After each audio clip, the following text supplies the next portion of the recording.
stay for the second hour. I'll stay. Can you manage Mukana for me? Sure can. Beautiful.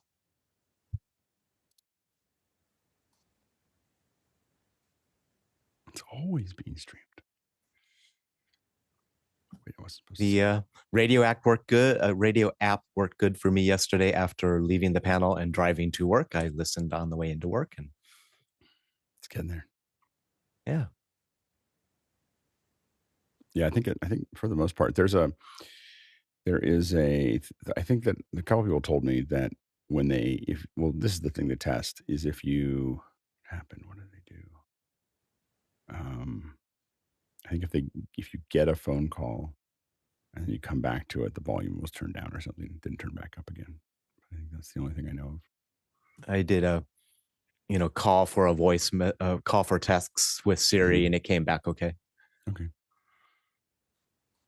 Yeah, anytime I'm not on the show, I listen to it there.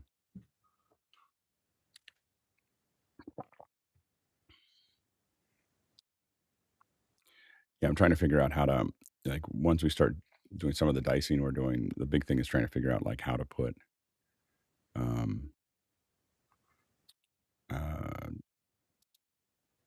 like, how to build a 24/7 stream. So you can just turn on office hours and hear it. And then you put show on perpetual loop, kind of what like Twit does. Yeah, it would. I think we'll probably, I'll probably use a programming system. I mean, I think Twit just has in some kind of loop, but ours would be some kind of. The big thing is I've been trying to figure out whether I'm going to do it with audio only, like just have it loop an audio, or whether I loop it somewhere with video, and then the audio goes along with it, so it fills the thing. But if you jump to YouTube, you'd see a live stream, a 24/7 live stream. That's just, and then my thought is to program the last 14 days. I'm sorry, the last 11 days, right? Nice. Were you familiar with the Orange County News Channel? What they did in the 90s? They basically did that looping system. So they had a big giant digicart, and they were a 24-hour news channel, so they were live a good part of the day. But when they'd run stories live, but they would style them so that they could be clipped off, put on a digicart, and they could be each self-contained and run back to back. Yeah. Alex, I'd take a look at the program SAM Broadcaster. It's not expensive, very complex programming if you choose to use it. Okay. But it's a great way to sequence audio files. That's good. Yeah, I use it to run a couple of radio stations for retail.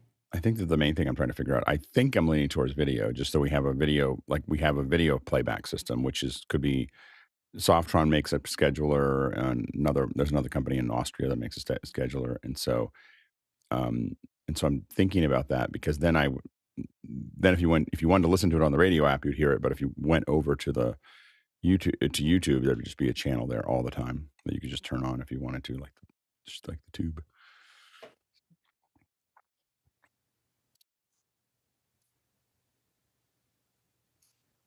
But I'll take a look I'll ping you again. I'll probably forget it now, but I'll ping you again if I decide we're going to go just audio. Or you could be looping these shows a few times a day. Ad infinitum. Well, yeah. Well, and part of it is also I'm trying to think about the clipping. So I'm, part of this whole thing right now is we're working on this handoff and this process where we stop at the right times. So to your point, do they clip well?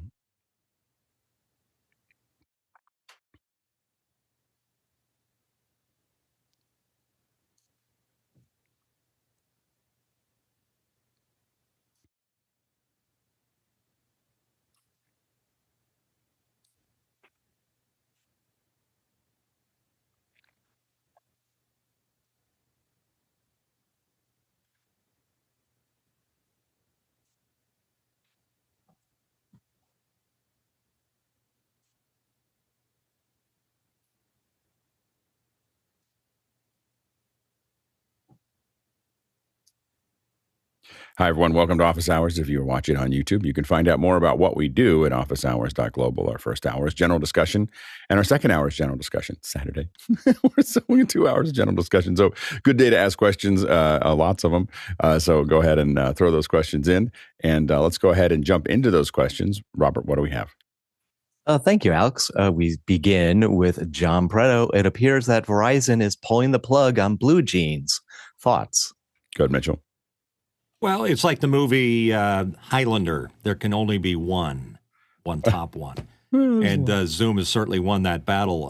I think it was a valiant effort on the part of Verizon. But, it's funny. These corporate folks, they get in a boardroom and they say, wow, something's really happening over there. Let's do that. Let's throw some money at it and see how it works. But they're way too late to the game. Go, John. $400 million is what they paid to acquire BlueJeans. Yeah, I mean, I think that the challenge really is that with any piece of software, but BlueJeans is part of that. Is the problem is keeping the people who made it great. There was a lot of things in BlueJeans that were pretty innovative when they first came out. They did a lot of things that did make a difference, and it was used in a lot of companies I worked with. So I got to see a fair bit of it. At some point, the hard part is it's just hard to keep people going in the same direction, and the companies oftentimes get basically distracted by all the things they're trying. First of all, they are who they are, and then they try to be like everybody else. So BlueJeans kind of added all this other stuff, trying to keep up with the Joneses, and I think that they, the talent that they had at the very beginning had been long gone by the time Verizon bought them.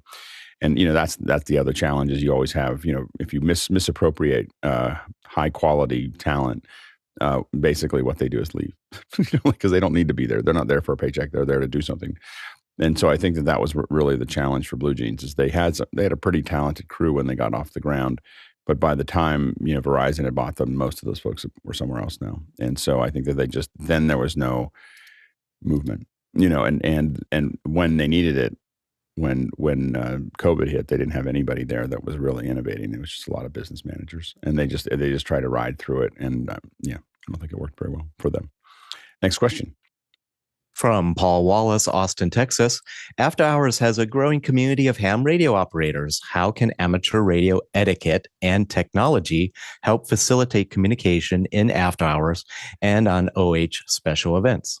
Good, Courtney. Roger, your question, Paul. I'll attempt to answer now. CQ. I'm not sure how it would help on special events. It would maybe keep the radio etiquette may keep people from talking over each other.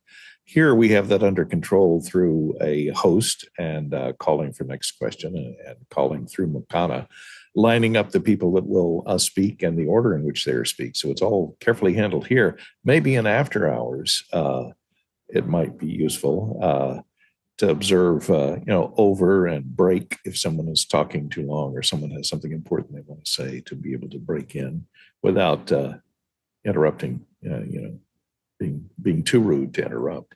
But other than that, we really don't need it because, we can step on each other audio wise, but at least we don't, wipe them out by keying our transmitters. Go ahead, Mitchell.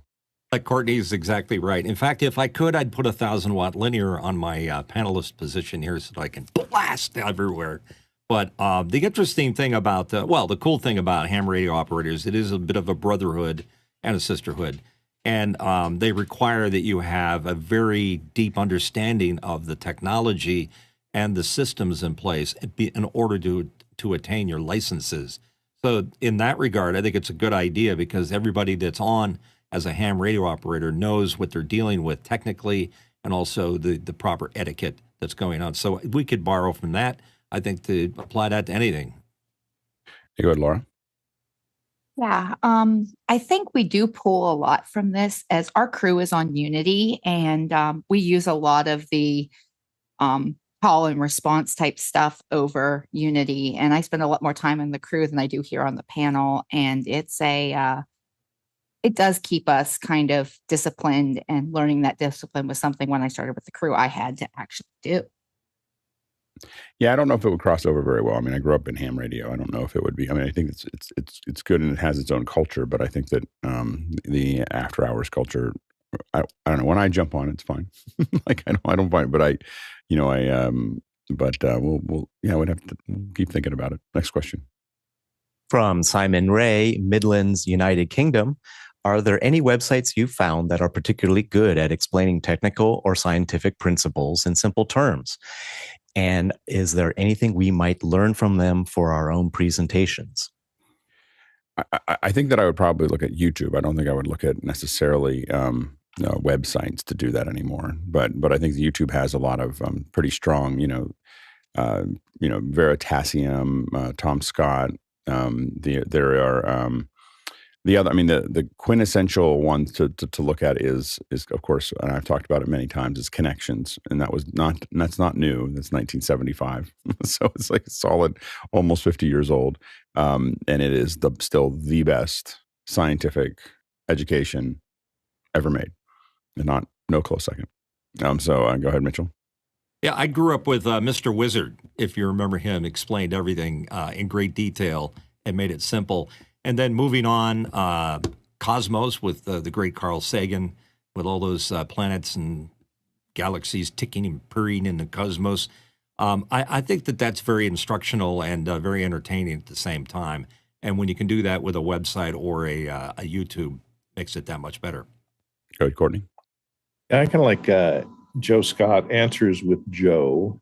It's a YouTube channel, and he's kind of got a wry sense of humor, and he does about a 15 to 20 minute video piece, well researched, well edited, and it covers a variety of topics from astronomy to physics to anthropology to anything legend, mythology, all that kind of stuff. Topics are covered in depth through history. And so it's very interesting. And he presents it kind of with a humorous edge to it. So I'd vote for Answers with Joe. Yeah, go ahead. Mitchell? Yeah, I just wanted to pop another name in there. Neil deGrasse Tyson. He just does a wonderful way about him explaining very scientific or stuff in the cosmos.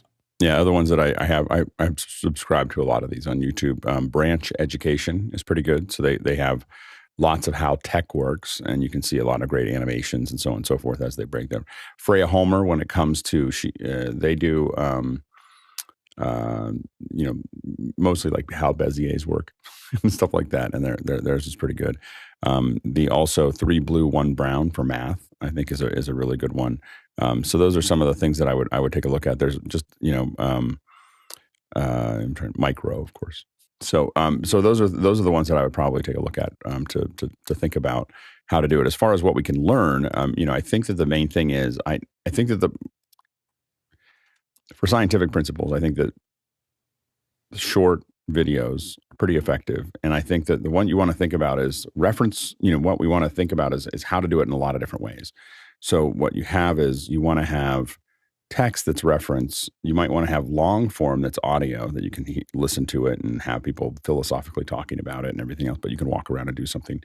And then video illustrating things should be relatively short. I mean, I have to admit, even though I like some long form, if I look at a YouTube video over 8 minutes, I'm like, wow, that's a commitment. It's just like that's better be really good. And it rarely fills the space well if it's more than 8 minutes. It sometimes does, but it's pretty rare. So we should probably keep them short. Go ahead, Courtney. Yeah, a couple of more I just thought of. Technology Connections, which is this young kid who does a really great job of explaining technology. And he goes into a lot of, television and appliances and thermostats and stuff you have around your house, and does deep dives on them and explains exactly how they all work and demonstrates exactly how they all work. That's good. If you're into chemistry and physics, there's a YouTube channel called Tech Ingredients, kind of close to Technology Connections, but Tech Ingredients. And this guy has a beautifully built workshop somewhere in the Upper East Coast.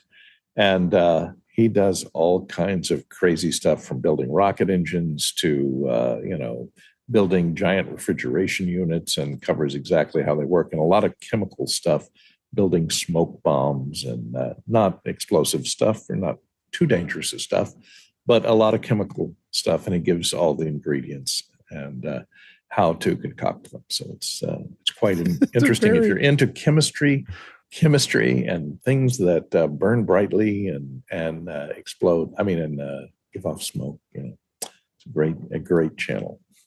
That looks like a really fun channel. I'm definitely gonna check it out. Next question. From Douglas Carmichael, visual effects workers at Marvel Studios have filed for a union election with IATSE. Do you think we'll see broad union recognition in VFX at the level that we have for actors and writers? Go ahead, Courtney. Well, I kind of hope so, because they've been so overworked and downtrodden for all these years. There's never been a union for visual effects workers. And they have some of the longest hours because they're always under the gun to finish something because they have a deadline because a movie's coming out and they have to get it rendered in time. And so they end up working hugely long hours for, a reduction in pay. They put on lots of people. The work is also cyclical, so there'll be one big Marvel movie coming out and everybody in town works, and then that movie's released, and then everybody's out of a job for a while until the next one comes along.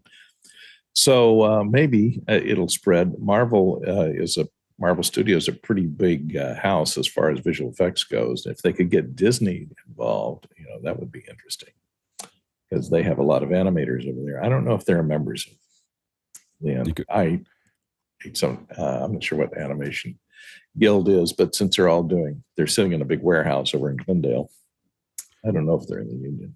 Go ahead, Mitchell. Yeah, unfortunately, Hollywood is littered with the remains of many VFX houses that came and went, where their lights shine brightly for a short time, and then they went on. And usually, what happens in the VFX category is that they take on a job and it overwhelms them, or the director makes so many changes that their margins go away, or they didn't properly get that job based on what it actually cost. They're just forced to do it below their cost ability just to get recognition. So the point of them getting involved with the union is good, because it adds some continuity to how everybody negotiates, instead of it just being a free-for-all every time a job comes along. Yeah, the interesting thing about VFX firms is I really feel like the fun left when rotoscoping was outsourced. It's a funny thing. So the way you bid things in visual effects, you need some things that are hard to define, and sometimes they're really inexpensive, and sometimes they're more expensive, and you bid them all as the more expensive version. It creates fat. It creates fat in your VFX budget. And rotoscoping was a huge pile of fat, that was sitting in your thing, because you charge, let's say, $10,000 a shot for the rotoscoping, but it rarely costs $10,000 a shot for the rotoscoping. It would be more like $2,000 or it'd be $1,500 or whatever. And the visual effects firms themselves thought, well, I can get a little bit more out of that fat by sending it over to India and the Philippines. And so they started outsourcing. At first, it was a disaster. I had friends that were doing all the training, and it just didn't really work. And then their Indian counterparts, caught up. It took years to get good enough to do American films, and then they got really good, and then they got better. At it, and because they were just doing so much of it, and they were doing it for so many different people. And so what happened, though, is that all of that, the producers immediately, they figured this out pretty quickly, and they just started bypassing it all. So it wasn't the visual effects firms getting the extra margin. It was the production was finding the extra margin and just doing it themselves. And it took all the margin out of it. Like it just sucked off, because the problem with the rest of the visual effects for films is they're really hard. They're hard to do, and they're hard to know how bad it's going to be or how hard it's going to be. And I really feel like the grind against the metal happened when we got rid of when rotoscoping went, and it wasn't an extra margin for the visual effects firms. It was just something that was taken away from them. They suddenly didn't have any buffer, and it's been that way, I think. Because it was hard. Now I have to admit, I was in IATSE Local 16 at ILM. And so ILM has been organized for since the 90s, and so it was very odd for me, because we were limited to 45 hours a week, and I didn't know what to do with myself. Like I literally didn't know how to operate in life at 45 hours. I learned how to not square dance. I learned how to do some dance, swing. I learned how to do swing, and I wandered all over San Francisco, and I did all these things trying to figure out. And then I just went back to work and started doing freelance. I started moonlighting because I was like, I can't take 45 hours a week. Anyway, go ahead, Courtney. Well, that limit to 45 hours a week is not the union. That's the production company not wanting to pay overtime. Is what that is. But you're not limited. You're not limited in the number of hours. I can tell you, when I worked more than that, I got a talking to from the union. So,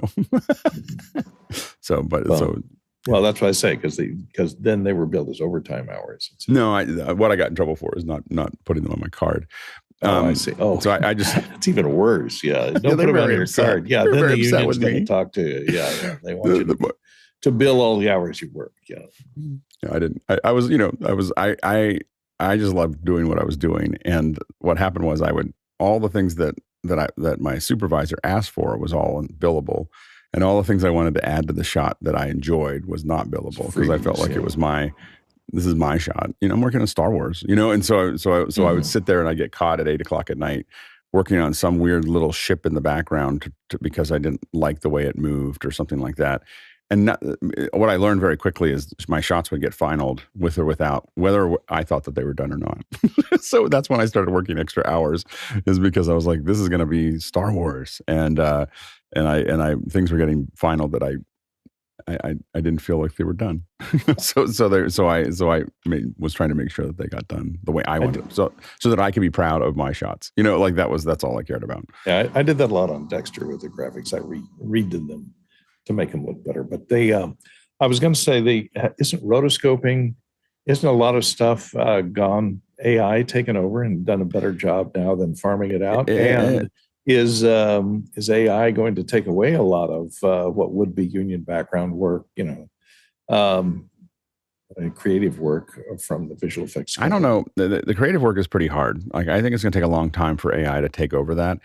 So far, my understanding of the rotoscoping is it's gotten a lot easier, but it's not. The problem with rotoscoping and match moving and other things like that is you're either 100% right or you're 0% right. To do it, you have to nail it perfectly, or you have to do it again. And so the problem, and the the infamous, some of it did get through, like in Star Wars, we called it the Bantha Poodoo shot. Is there's a shot where Jar Jar steps in something outside of Mos Eisley, and if you watch it closely, I mean, I got to see it in dailies every day. That thing just slides a little bit. It just it slides along the ground because the CG Poodoo is just not quite tracking, and that's the kind of problem you get into. And that was a minor one, and that made it into a major film. But there's a lot of match moving and rotoscoping are really hard to do that way, and so the tools have gotten really good at making it easier for someone to. There's a lot of automation in the tools, but when it comes down to getting every little hair and all the little bits and pieces, there's somebody that has to work with that tool to get it to work. You can't just say this is the background and this is the foreground. The AI isn't that good yet, and so it's not good at it still takes a human, to my knowledge. I mean, unless they've gotten really good in the last year or two. I still send out roto. So camera tracking and match moving eliminated my job completely from the commercial world. So I used to do commercials, and once there was a plug in an Avid where they could track the screen, all the screens that were in the commercial, they laid them all in post. I never had to work on set anymore. Well, all my jobs just disappeared. Yeah, yeah. I mean, that's what that's why our industry is always going to be. I mean, no matter where you are, if you're watching this and you're thinking of doing this, it's always moving. Like whatever you were doing, a couple of years ago is always going to keep on changing, because you either see people that evolve and keep evolving, or they're not here anymore, because it's just the technology keeps on moving forward to make that happen. But I think that some of the creative stuff will be challenged, but I think that a lot of the things that we do are very hard to do with the AI in its current state. Will AI eventually do some of that stuff? I think so.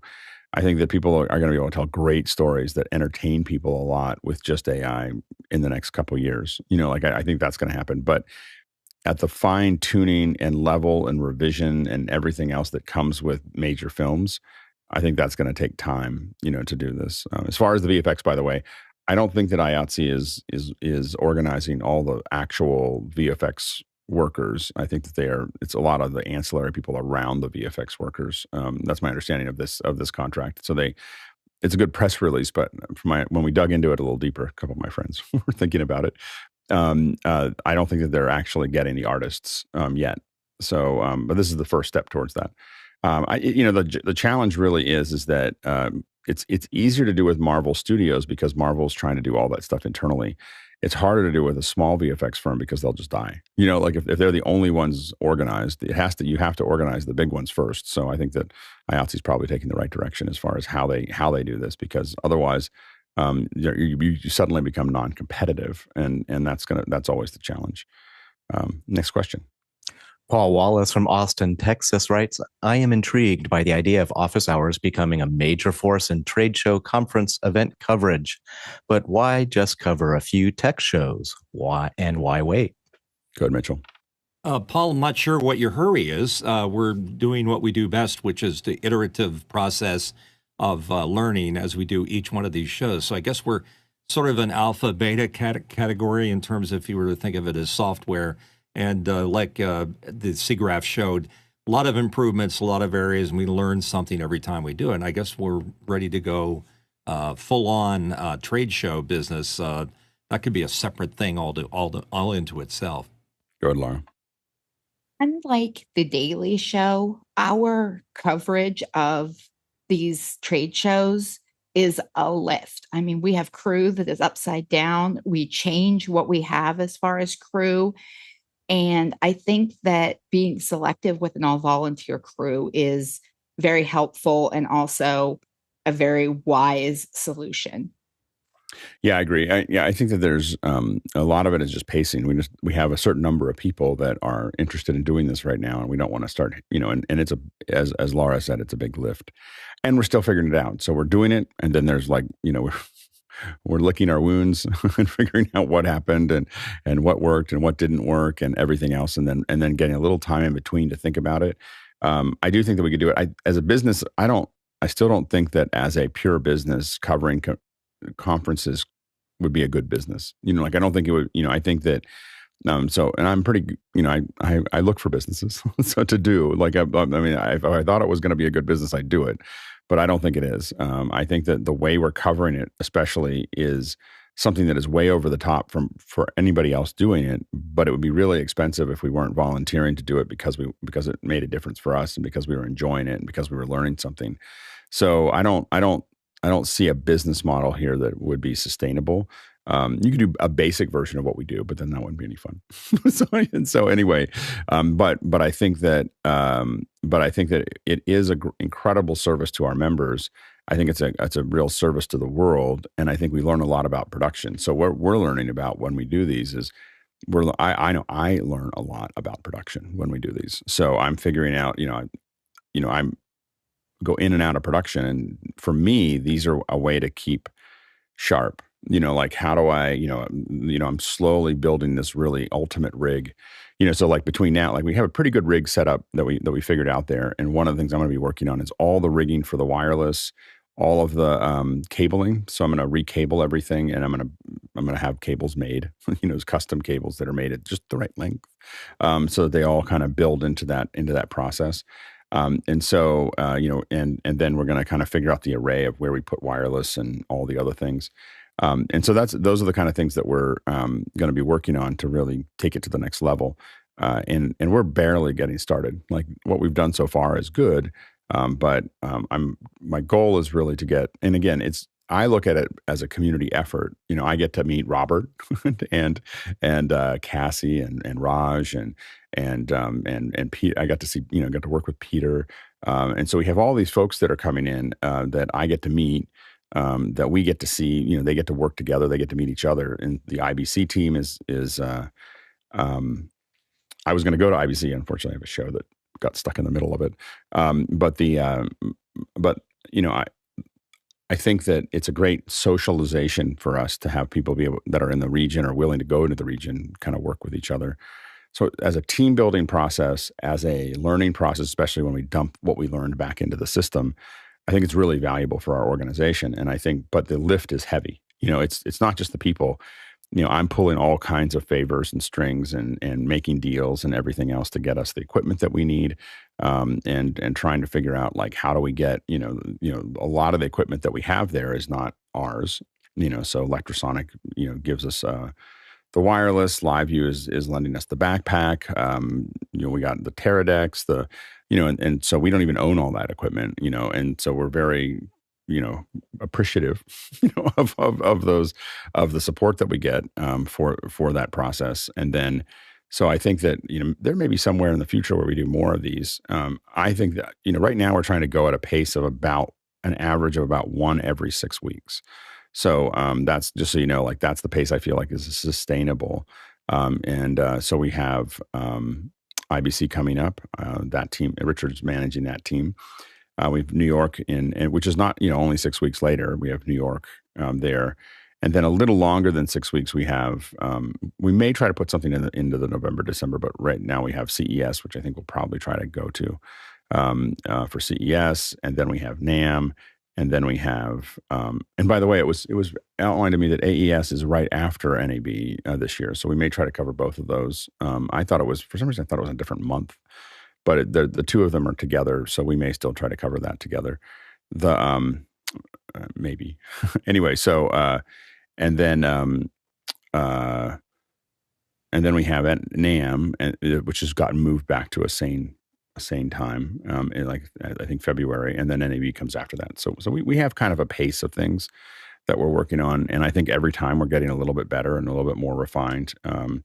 And I think that we use what we've gotten on the last one to sell the next one. Like for instance, we have, we'll most likely get, I now have the internet for New York. I just don't have the table yet. So I'm working on I had the table for SIGGRAPH. Drexel had given us the table in their booth, but I couldn't get the internet. Now I have the internet already committed for New York, but I don't have a table to put it on. So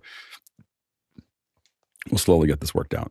Anyway, but I think that I am really excited about what we're doing there because I do think it makes a difference. I think that, as we get better at that, and we hope that other people look at what we're doing and go, oh, that's a good idea. And I think that the people that should pay for this eventually is the organization themselves. The problem we have to get over is that all organizations feel, not all, but a lot of organizations feel, and this is very backwards, that if we show video from the place, people won't come.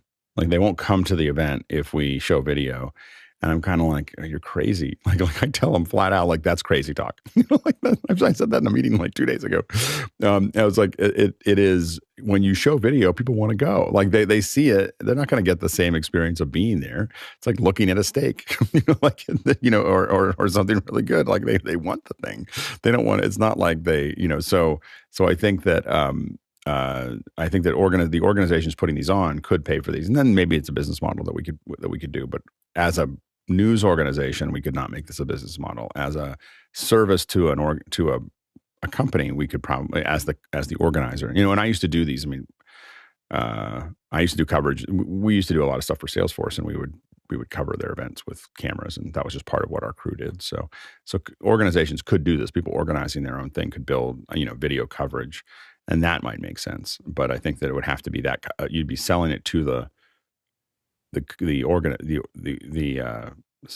conference organizer is who would pay for that, and maybe we'll get there. But I think the problem is the other thing is what I really like is that it's a training op, and we're able to bring people in. I don't think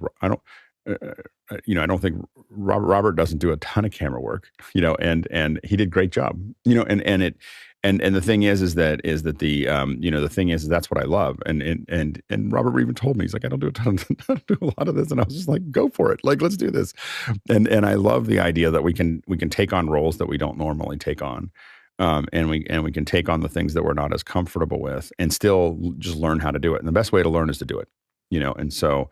And I think that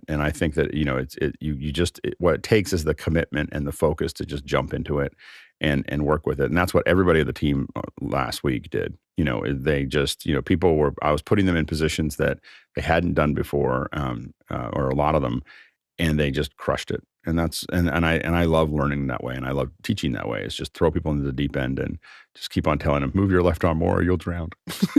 so anyway, I think that it's going to be, we'll keep on doing it, but we're not going to try to increase the pace because we just don't have enough people. And this isn't my full-time job. Like if it was my full-time job, I'd do it every week. Like I would just tell people that we're doing it and we get a team together and we just do it all the time. But I still have to pay the bills. Next question. Simon Ray, Midlands, United Kingdom. What are the most common accessibility issues you find on websites that have at least attempted to be accessible? Go ahead, Laura. I'm going to pull up this graphic.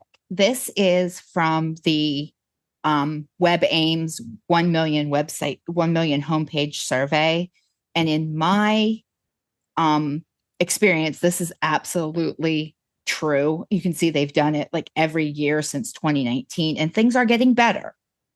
83.6% of websites have low contrast text, but then you get into the actual like screen reader issues, the missing alternative text. 58.2% of major homepages have missing alternative text from images, empty links, missing form input labels, empty buttons, and missing document languages. And that the bottom 4 or 5 of those there really will mess with your screen reader and your technology. I have put this link into the chat. I believe it's been sent out to the audience as well.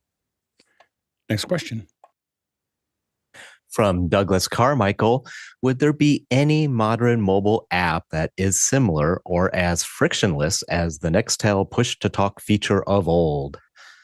Probably not. I mean, the closest thing would probably be Unity when we get it all set up, but it's not nearly as frictionless as Nextel was. Go ahead, Courtney. And I did some research for walkie-talkie apps on phones, which was similar how Nextel kind of worked. I found this was the most popular Zello, but it's pretty expensive. It's $6.80 per month per subscriber. So, and it sets up and it does a lot of the things kind of like they used to do with the Nextel phones. For businesses that need to have a group of people that can communicate with each other in a push-to-talk way on an app on their phone. So if that's what you're looking for, look at Zello. And maybe it'll do the trick for you. Sorry, I got lost in my pages here. Next question. Simon Ray from Midlands, UK. Would a tripod on wheels be sufficient to smoothly follow you around the trade show floors, or would a full steadicam be needed? Go ahead, Courtney. Well, I don't know about a full Steadicam, but there's certainly some lighter weight gimbal cams. The problem being that we're transmitting, getting that transmitter onto it. Maybe the new DJI 4, what is it? That is a great camera and gimbal combo that has a DJI transmitter built into it would be great. That could be our next acquisition, Alex? That's a big acquisition. I've looked at it.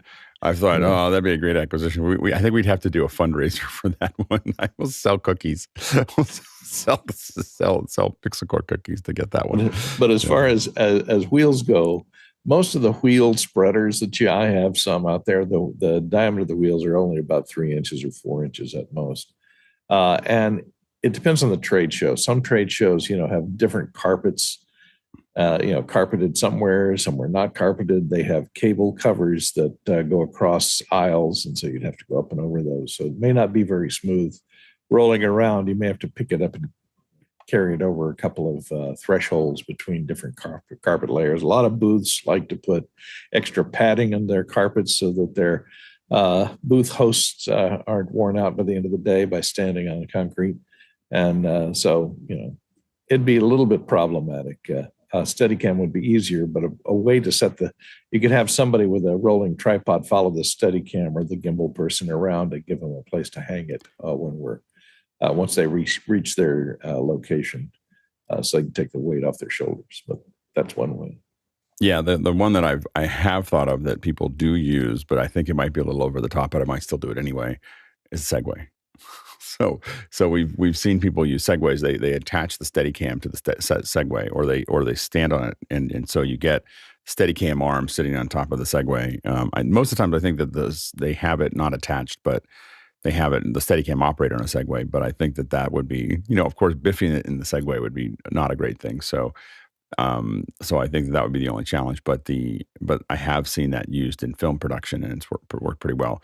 But if we do it, we'd probably build some kind of cart with a really big wheels that we could just move around, and then it kind of moves through that process. But or some kind of wheel system. And I am thinking about that because I was trying to figure out how we would navigate through those areas with a little bit more smoothness in that process. So we are thinking about that, about what it would take. Right now, what we're really focused on is more just cutting around. So cutting to something and not having to see us take it off. What I don't want to lose is walking through it. I think people really enjoyed the walking through the conference. I think that there's something about it that tells you you're there. So what we did at Cinegear is we just kept on appearing in different places. And I feel like the feedback we got from Cinegear was, hey, it's really fun to walk through it and just feel what's going on. And we didn't end up using the really wide angle lens that I got for SIGGRAPH, but we'll use it in the future. It's like a 14 millimeter. So it really just kind of gives you this really open space of what's going on.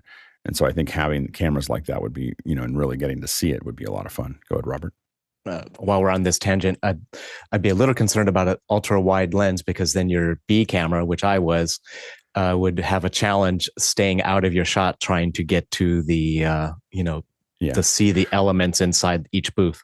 I think that what we would do is we would try. I was thinking about that, and I think that the interesting thing is I think if we think about the framing, I know it sounds crazy, but we may frame it just so, and it might be something we get good at, where we kind of start in front of the booth and then swing like this a little bit.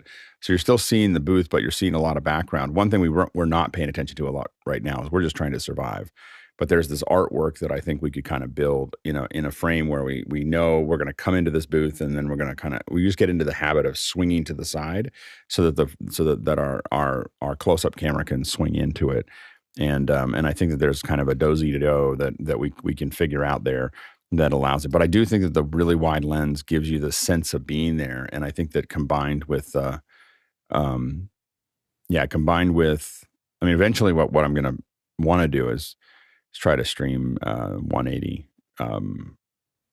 a spherical 180, so that you can see, where you can put on VR goggles and see where we're at. But that will be a different camera, because you don't want to move it.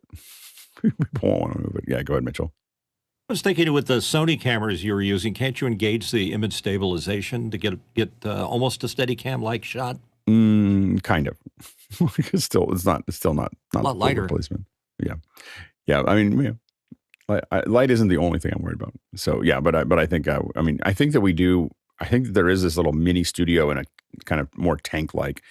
I'm just experimenting with all of these different formats, of how we move around through the booths. And I think that I do think, like the rig that we had, the rig that we just had, I think I can lighten it a little bit by not using the Scorpio, using something smaller, like a Mix-Pre 10 or something like that. And so have a smaller version of that, and then so you'd have a smaller version that ours is set up so that it's capable of the two mics, but it's also capable of ambisonic and everything else. So you have an HDR rig that it just does HDR, or that we set it up for that process. But if we decide we want to do HDR 5.1, then we need that heavier rig, and then we just have to decide if we're going to build another rig like that. I mean, if I have to look at how this last one, I haven't had time to look at it on SDR. I wasn't, I think I was a little concerned. I've been concerned about the tone mapping from HDR to SDR so far inside of YouTube. If I knew that was going to work well, if I felt like that we're getting what we want out of that, then I'd probably move to just doing HDR. I think that we're really close to that. That isn't even a very stressful thing for us to do anymore. Go ahead, Courtney. A couple of things. Isn't HDR more problematic in a situation like a trade show where you don't have control over the lighting? You'll have bright lights in some booths that are going to be shining, and it's actually over and way better. Dark areas. It's actually, HDR is way better, because we can just show all of it. Like, we can just see it, and then we don't have to worry about the we don't have to worry about it as much. The bright highlights are represented, and there's tons of data in between, and it doesn't blow out. So HDR is actually more, if the tone mapping works well, HDR is actually far more forgiving than SDR, because SDR as long as everybody can decode it on the client side. Well, no, it's more of a how is YouTube tone mapping that SDR back to SDR, because YouTube's doing that. So they're doing it. So we're all getting SDR with HDR mapped into the tone mapped into the. Well, the HDR, it comes in as HDR and it's displayed as HDR. But if you have an SDR, then it's doing a lookup table. Yeah, a lot, and it's going from HDR to SDR. And I have to work with. I think we have to work with YouTube to figure out the to make sure that transform is going to be. It has to mirror what we're doing well, and that's something that we still have to work on. So. And the other thing I wanted to say is maybe have the person who's carrying the live view. Do you have 4 inputs on it now? Yep. Just take either a GoPro or one of the new DJI action cameras that has an HDMI out, convert it to SDI, and put it on the head, cap worn version and a wide angle with the image stabilization turned on, so that when they're walking from one place to the other, you don't have to worry about losing the links between the Teradecks, and it's directly piped into the live view. So you'll always have that to switch to that. And then that guy, as he's walking the live view from one location to the next, can have a wide angle view as if you're walking through the show itself. Meanwhile, the cameras could go ahead. I think we should put a full-on stabilizer over top of their head and just have this like a gimbal. Yeah. A gimbal, like it just goes up the side of it comes off the backpack and just goes kind up of a like webcam ball. Yeah, exactly. Right. Transformers. Yeah, exactly. All right, next question. Hajmat Gazar from Cape Town, South Africa, choosing a new webcam between the 360 and Obsbot. Which option can the panel suggest? I finally have a Tiny 2 arriving later today, hopefully, if it doesn't get lost by Amazon. So we'll take a look at it and probably be able to do a comparison of it. I do feel like it's time to figure this out. I finally broke down and said, okay, well, it's time to buy one and find out whether it's as good as we think it is. The Insta360 I love. I mean, I think that I have one right here. This is the little, I have 4 of these little guys. Love this. The only problem with it is it doesn't have any way to program to it. So it doesn't see, we don't have any API access to it. And so if I'm looking at the Obsbot as a possible replacement for it, if we don't see it by probably September, we'll probably start doing something else. Or if we don't have any hints that it's going to happen by September, by the end of September, we'll probably start moving on. So I want to see what the Obsbot looks like. The chip on the Obsbot looks technically like it is actually bigger than the Insta360. So I think I'm trying to figure out the size difference between the two. It's really hard from the photos. So I ordered one, and we'll get one in and see what it looks like. Go ahead, Courtney. Well, I have the Insta360 Link, and I liked it as a webcam.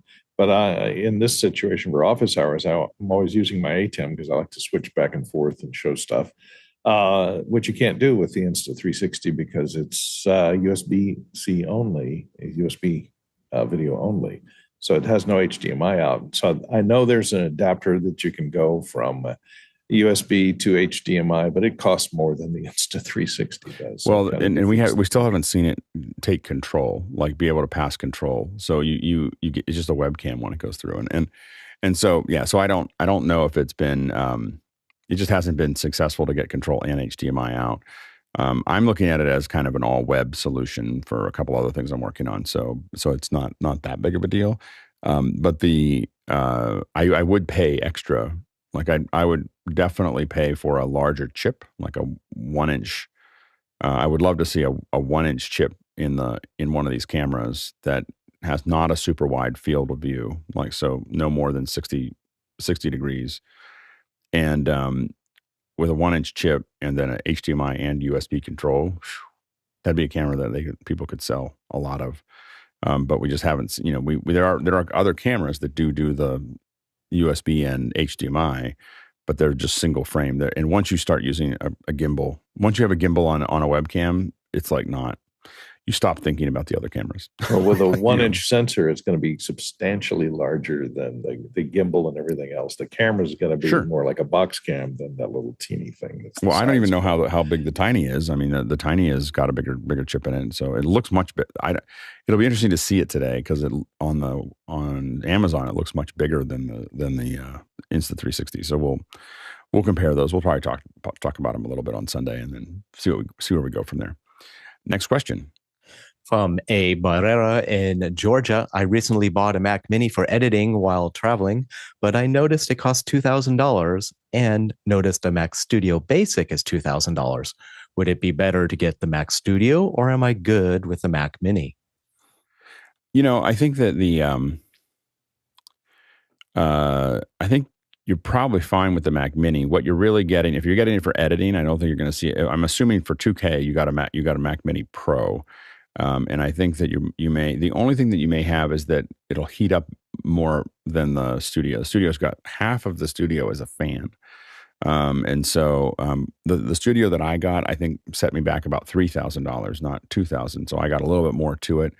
And so I think you're probably fine. The main thing is how many channels do you have? And I think that the Mac Mini Pro is actually a pretty solid machine as far as that goes. So I don't know. I don't know if I'd get the very basic Mac Studio over the Mac Mini. Go ahead, Mitchell. Has anybody noticed a correlation between the format of the video and the cost of the device you're using? If you're shooting 2K, you're paying $2,000. If you're shooting 4K, you're paying $4,000. You could put 4K in those. I mean, you could put 4K into a Mac Mini. I mean, it's not. The Mac Minis are pretty. They're pretty fast. Like they're kind of an amazing. The M2s are really snappy. I've done some Resolve work on them just to test them, and I would say the 8 gig is a little low for a Resolve solution, but the 16 gig work fine. It depends on what you're doing, but it really. I was on Intel before that, and the Intels were half the speed. I was doing Resolve and other things with them. Next question. Paul Wallace from Austin, Texas. Anyone going to Medium Day? It's all day today. It's already started at 8 a.m. Central, and a link is provided. Go ahead, Courtney. I was confused as to what this really was. I thought, it's a collection for spiritualists and mediums. No, it's a strange compendium. Were you disappointed, Courtney? That yes. You're ready to I wanted to have your palm reading and they weren't there. And you're like, they're just writing stories. I don't understand. Yes. Like, why are they not? Why is my lifeline so short? Yes, exactly. I just don't understand what it is, what they're doing. That's a bad case of branding, I think. Yeah. I think it is. It's writing, isn't it? I mean, I believe it's an online writers platform. It's Medium Day. It's Medium, the platform. I think is their day. Anyway, I don't think anyone here is going to it. Next question. Ocom Force, Stockholm, Sweden. What do you think of an EasyRig as an alternative to a tripod? And a link is provided to EasyRig and the Mini Max product. Yeah, we've actually been talking about this a little bit, and we are thinking about this might be the Cam A. I think we have to test it and find out whether how long does it really, how do people feel about it when they put it on? But it does look like a potential way. What the EasyRig is for people listening is it's a rig that goes on your back, comes up and over, and then hangs down on a cable, so that it just kind of takes the weight off of your camera. And it may be the right solution, especially for long form or walking around. And we just have to see whether it, whether someone can last with it or not. It definitely gets attention at the, you always see, there's always somebody at one of these conferences that has an EasyRig on, and you're like, it just looks, the problem I have is it just looks goofy. And so I know that it's useful, but I keep on going, that looks so really goofy. But it could be the right solution. Now go ahead, Courtney. Yeah, one thing, it gets kind of cumbersome, and it's hot for the operator because they've got to wear that vest that's in the front and the back. And the other thing is because it sticks up above, your head. This is a guy with it on there about 3 feet above your head. It can be problematic if you're going to a trade show that has, low doors, standard sized doors and things that you have to walk through. you're going to be running into stuff and crashing into stuff all the time. So there's that to consider.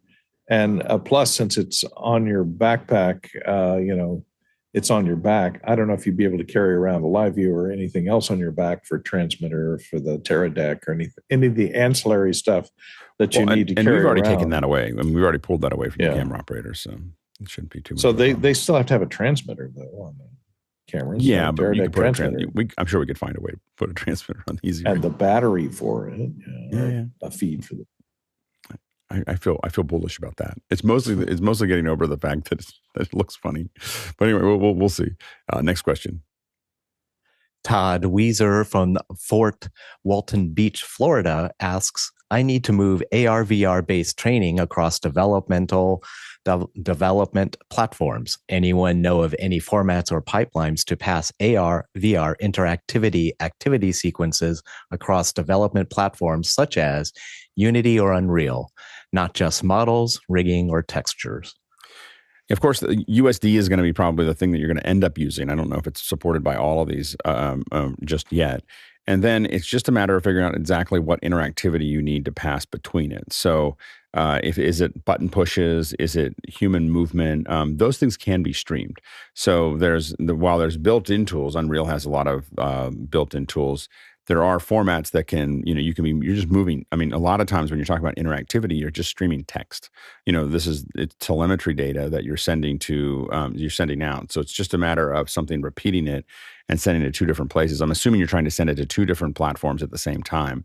And that should be something that you should be able to do, but we'd have to know what is the interactivity, and then where does it need to go? But there should be a way for us to replicate that, because again, most of the interactivity that you're talking about are text streams of telemetry data, and so they usually are fairly portable as far as that goes, because what you're sending is the raw data back and forth to the different platforms, and then those specific platforms are then translating that. So you have to build you'll have to build translators of, when I get this information, this is where I'm putting it, into both Unity and Unreal. But you should be able to take the same data and get it there. Go ahead, Courtney. Yeah, I just ran across this article yesterday that Google is no longer going to build its augmented reality glasses. And instead, it says the company has chosen to focus on AR software instead. So that's interesting. So maybe they're going to work on some type of portable software that's cross-platform that can be used on a variety of AR, VR glasses or goggles or headsets. So there might be some consolidation going on there in Google's efforts to move strictly into software. So you might take a look at that. I think the challenge is, I think everyone's going to assume it's going to last between, it'll get announced at one IO and make it to the next IO. Like, will it make it to the next IO? So I think that's the challenge for Google, is it's going to be hard for them to get uptick. I mean, I think that they've burned so many bridges there. I think it's really hard for them to innovate, because it's hard to get anybody to take Google seriously at this point, when it comes to new technologies. And so it's a really uphill battle. They've got to start building stuff and stop announcing things and build them, and then keep them running for at least 5 years. Like, they should be considering, like, we're not going to take this on unless we're going to run it for 5 years. Because it's just a rolling disaster over there. And they do what they do really well. I mean, the things that, YouTube is amazing. Their display ad and their AdWords are amazing, but that's what pays for everything. And then they have all these little teams that build all this stuff that no one believes in anymore. And so I think that Google really someone has to go in there and right that ship. So because they can't, every time you see a new technology, I just kind of go, okay, well, we'll see. Next question. From James Foslin, Minneapolis, Minnesota, the Playoutbee's 2.0 features have really increased its usefulness beyond simple playout. How do developers manage increasing features versus creating new applications? Go ahead, Robert.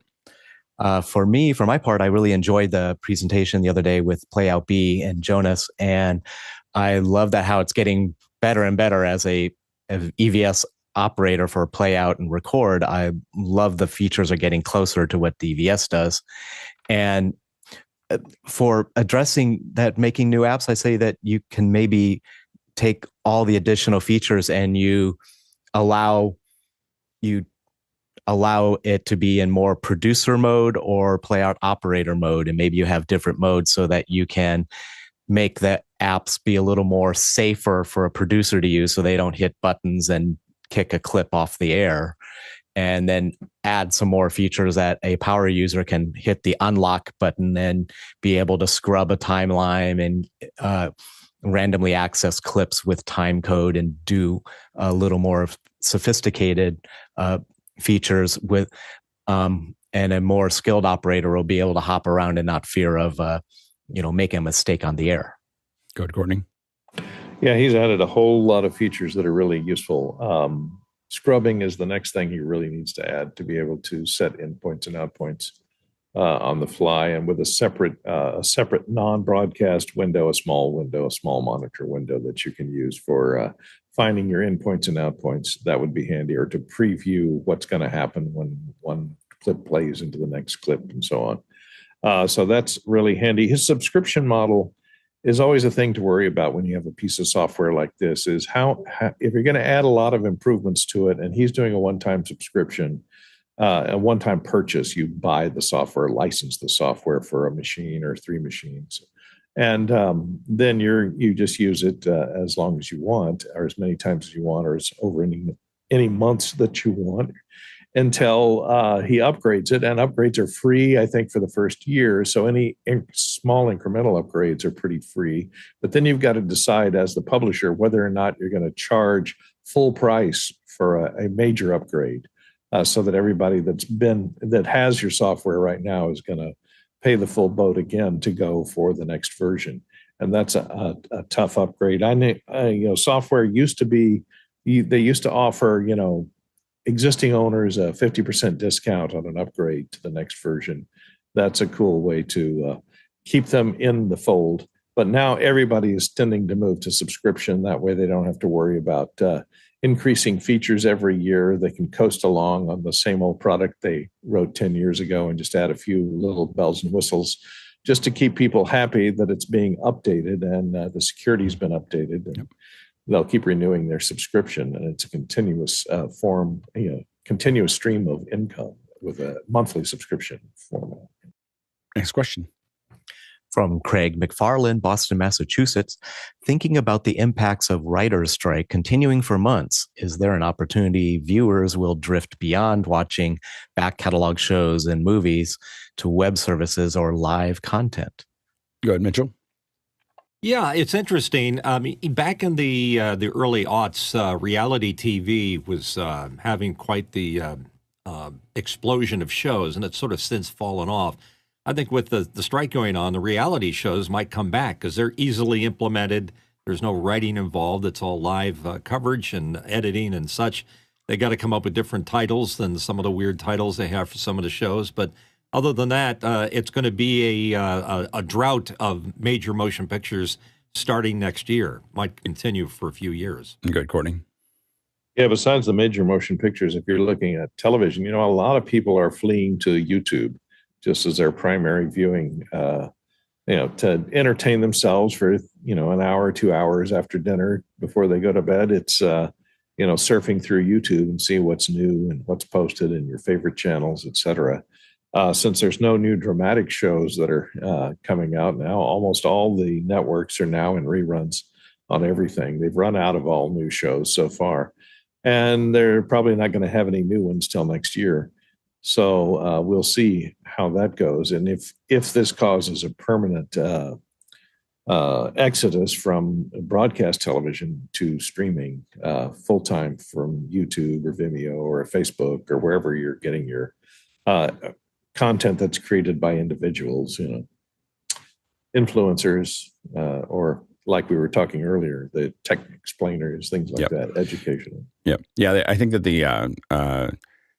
there's a lot more. I think you're going to see a lot more live content as well. I mean, because the technologies are there to do it, and a lot of companies are thinking about it pretty hard. The irony of all of this is that the streamers are what everyone's striking against, except the streamers can probably last the longest. And so they're fighting up. They're going up against the one organization that can actually go probably for 6 months or a year without losing a significant amount of subscribers because they overproduced. So all the streamers produced way too much content, and now they're trying to compete with each other and build up their library. And so they have too much right now, and that they paid for that no one's watching. And so now that people are going to start digging through the back catalog. I think it's really good for YouTube as well. It's really bad for the theaters. I mean, I think the theaters and TV are the biggest. I mean, other than the writers and the everybody in production, but I think that that's going to be really difficult. The dates you want to look at are things start to get uncomfortable after Labor Day. Things get really uncomfortable after October. And if it lasts into January, there probably won't be any major feature films in 2025. So those are the dates you want to keep watching as you watch the strike go on. And now I'm going to hand it off to Laura for the second hour. Thank you, Alex. Just a quick reminder that producers can submit questions at any time, and let's get back into them. Next question. Thank you, Laura. Douglas Carmichael writes, with the rise of virtual events impacting the corporate market, could converting surplus ballroom space at mid to high-end hotels into ticketed venues help hotels and resorts build and sustain new revenue stream and reinvigorate the concert industry? It's possible. I think being able to interconnect venues together, I think is something that is quite possible. And I apologize to Laura there. I just was still in host mode. I just started talking, but I will put my hand up in the future and for the rest of the hour. But anyway, I think that one of the things I was really thinking about, I was staying at a couple hotels today, this last week. We were in Seagraph, and we were at the Marriott in Burbank, was the first one that we were staying at. And it has a little conference center, and they had the 50th anniversary of The Young and the Restless was there. So we saw some of the actors these little conference centers, if a hotel chain like the Marriott, interconnected all of their hotel, all their little conference centers and their conference rooms and everything else with, real fiber, you could build these kind of extended events that happen all over the country or all over the world together. And I think that's a pretty good business model, and so I think that that's going to be really interesting. Hotels right now are not actually hurting that much. They're pretty full a lot. And so I think that I think that they could actually be more competitive. The one thing I found is that I looked at that conference center and thought how nice it would be to go to something like Seagraph at a nice little conference center, as opposed to going to the LACC, which I found to be a small slice of hell. I think that the conference centers have an issue with these events getting more distributed, but I don't know if necessarily I think that the hotels actually are in a pretty good place to build these extended events. Go ahead, Mitchell. I think that Taylor Swift should buy up the hotel conference centers and then have the Taylor Swift tour attract people to stay at her hotel and in her conference center. Have you seen what Taylor Swift is doing with, giving money away? It's shocking. It's stunning. It's not just to her crew. She gave $100,000 to everyone on the crew. All the drivers. All the drivers for her crew. But Taylor Swift is giving, she's quietly, I guess you're not allowed to publish the number, I think, is my understanding. She's giving money to the food banks. Every city she goes to, she's giving money to food banks. And it's not like $10. What they said in San Francisco is she gave enough money to the San Francisco Food Bank to feed 500,000 people for 10 years. It was like a big number, and she's doing that. And obviously she's making a lot of money in these cities, but there is something that she's doing that, I just think that it's a master course in, she's obviously, people are first going to be excited that she's making so much money doing this, but then there's going to be the backlash of, she's gotten really rich on this thing and And I think it's a master class in spreading the wealth out. And I think that a lot of corporations would do well to watch what Taylor Swift is doing, of doing things and not making she's not talking about it. She's not, but it shows up in the press. If you actually do a search for Taylor Swift, donations, food banks, you'll see little local press items all over the country that are happening in local news talking about Taylor Swift gave all this money to, it's just whoever thought of it was genius. Like, it is a genius thing to do. And it makes a huge difference. She's spreading out, she's probably, going to end up giving away $100 million, or more. to these, to an impact. So when she impacts something and when she's making money there, she's giving money back to it. Just an incredible idea. Yeah, go ahead, And Robert. you need to keep in mind that that's the only way that artists are making any money is being on tour somewhere at a concert. They don't make it from the traditional music sales like they used to. They make it from concerts. Which is funny because concerts used to be the loss leader for the albums. So the whole thing has turned around. Yeah, go ahead, Robert. And her concerts just rocked LA for 6 nights at SoFi Stadium, seating 70,000 people in the largest stadium in the city, except for the Rose Bowl. And it had a major bump in the economy in Los Angeles also. So millions of dollars of people traveling here and spending and booking up hotels. Spectacular. And lots of news, everyone in line for buying all the swag and t-shirts and everything else. So there's a huge economy behind all of that. Yeah, no, absolutely.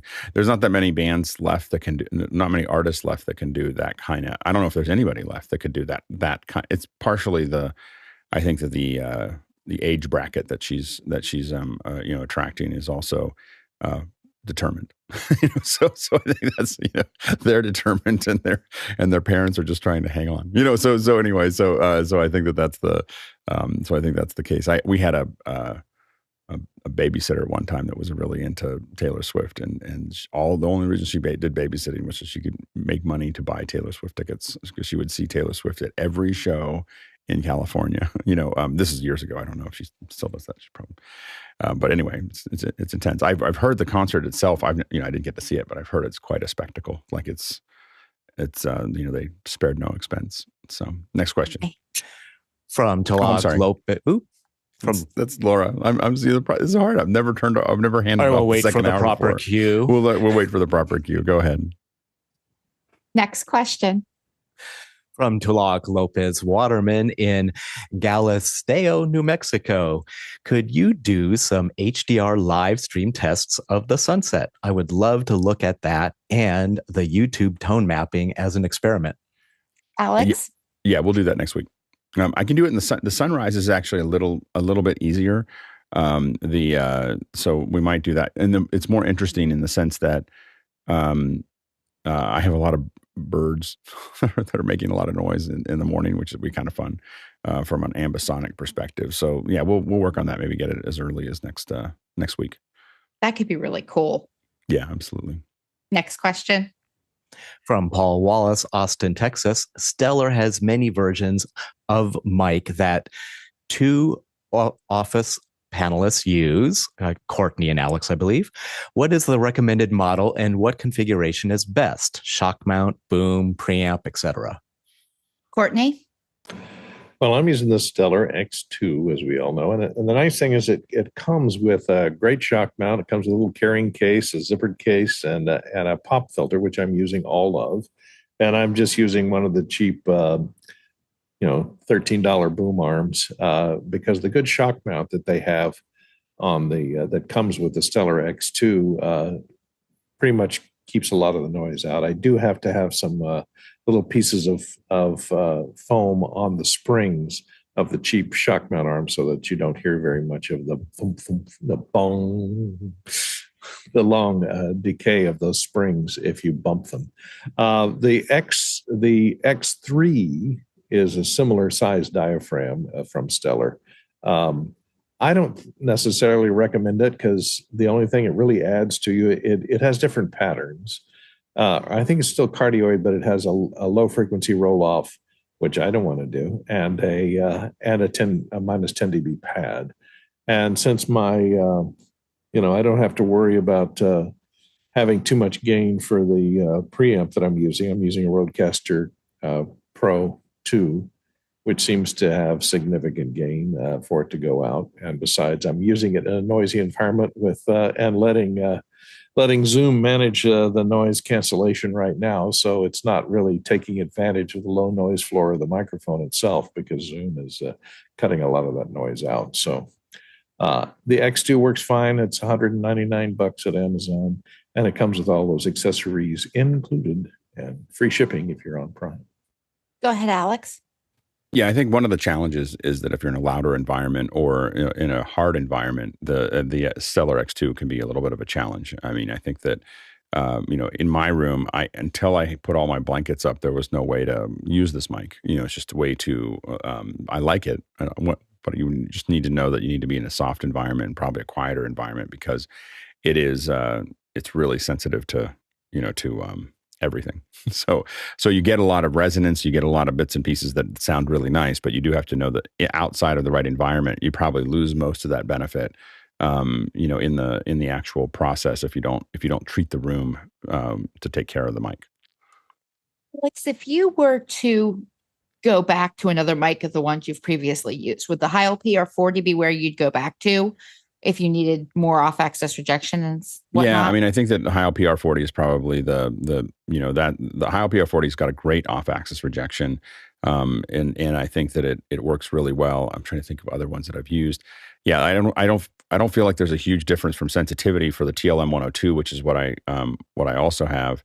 That I've used there. I think that those have been two of the mics that, of the ones that I've used for this kind of show, those are the major ones. I do find that the DPA has actually been working pretty well when I'm on the road.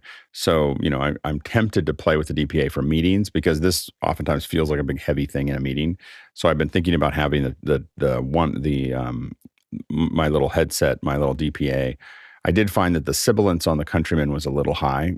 So I've kind of moved more towards the DPA, which has a better bass response and a little less sibilance than it still has sibilance, but a little less than the Countryman. I know I had a lot of trouble when I was doing it with breath sounds in the headset mic, but I do not like the idea that the mic is sitting on my desk, and with my vision, hitting the mic is actually a thing. Yeah, and one of the things that's really important with a headset mic is the mic placement becomes super important. So the big thing that I do is I go to the corner of my mouth, and then I go back an inch, and that's where my mic sits. And so I'm always like looking over and making sure when I pull it down, I want it to be right there. If it's any further forward, you're going to get breath sounds and all kinds of other things. And so some of the mics are really hard, like the Piles and the Polsons that we were kind of using at the very beginning of office hours. They were so long that you had to do this weird bendy thing to get anywhere near it. And so the nice thing about like the DPAs and the Countrymans are that they have a nice little sliding mechanism on the inside that kind of is easy to manage. I think Mitchell wants to get in on this conversation with us. In addition to the right microphone, also the right mic technique is something that more people can use, because you need to use a condenser microphone a little differently than a dynamic or a PR40. You got to get your voice in the right spot. But I like all those options. The only thing I just can't tolerate are plosives. They drive me crazy. Well, and the key there is when we talk to people about mic usage, you'll notice that what I try to tell people is, if you draw a line, make a box that comes from the corners of your eyes and goes straight out, you want that mic to be just outside of that box, so you don't want to, that avoids most of the plosives. And you'll see that my mic is right outside that edge right now, and so, but if I moved it in, you'd be much more likely to hear sounds outside of that. I'm a big fan of getting the mic as close as you can without starting to get some of the, you start to get the whole proximity effect. But I think I believe by getting it closer, the issue is that you gain the mic up less, which means you hear less of the environment. So that's the big thing. Pulling the mic closer to you, but staying out of this channel is really important. And I think a lot of people get into that channel, and then they end up with plosives. Next question. Oh, I'm sorry. Courtney, I'm jumping. You wanted along. to. Sorry, I'm going to figure this out. I'm going to figure that out. Everyone just ignored me too. There was like, he's just crazy. Don't just ignore him. Laura just quietly just went, Courtney, just ignore. Thank you, Laura. I had one other thing to say to warn about the Stellar X2. If you didn't see the show that where I talked about the problem that I think Nigel was having with his Stellar X2 was a hum problem. It was a little sensitive to hum. When he touched it, you could hear a 60 hertz hum. And that comes from the fact that here, I'll pop mine up into the frame here so you can see it. The case that covers the preamp between the capsule and the back ring here that holds the case in, it's all powder coated. It's this beautiful, smooth black color, but that black color is an insulator because it's powder coated. So it makes it so that it is isolated. And that center ring, that center tube that covers the preamp, the preamp is fairly sensitive since it's a high gain preamp. It's fairly sensitive to electromagnetic impulse, from coming from all around you. And the problem is when they powder coat that tube, it's powder coated on the inside and the outside, and that insulates it from the ground, so it's not grounded. So on some of them, they've filed down the edges of them to make contact with the ring, and the ring at the bottom is also powder coated. So there's that problem. The inside threads are not powder coated, so they contact the ground, but there's no way of passing that ground to the tube that covers the preamp, which is made out of steel. And so you have to make sure that you sand off the powder coating on the very edges of that tube so it makes good electrical contact. And you can check it with a continuity meter to make sure it's making good electrical contact, to make sure that shielding covers the preamp. Otherwise, you're going to have problems with 60 hertz hum. And a number of people have reported that problem where they hadn't sanded down the insulating powder coat to make good contact with ground. Next question. From Douglas Carmichael. What does the panel think of the foldable dual screen external monitors like the UPerfect Delta or Le Pal Dual Views? I like the concept, but being accustomed to macOS HIDPI text, I'd be concerned about the jaggies at 1080p or 2K versus upscaling to 4K. Go ahead, Alex. I have to admit, I use 1080p monitors all the time, and they don't bother me. So maybe it might be that I'm just used to 1080p and used to the jaggies. I didn't find.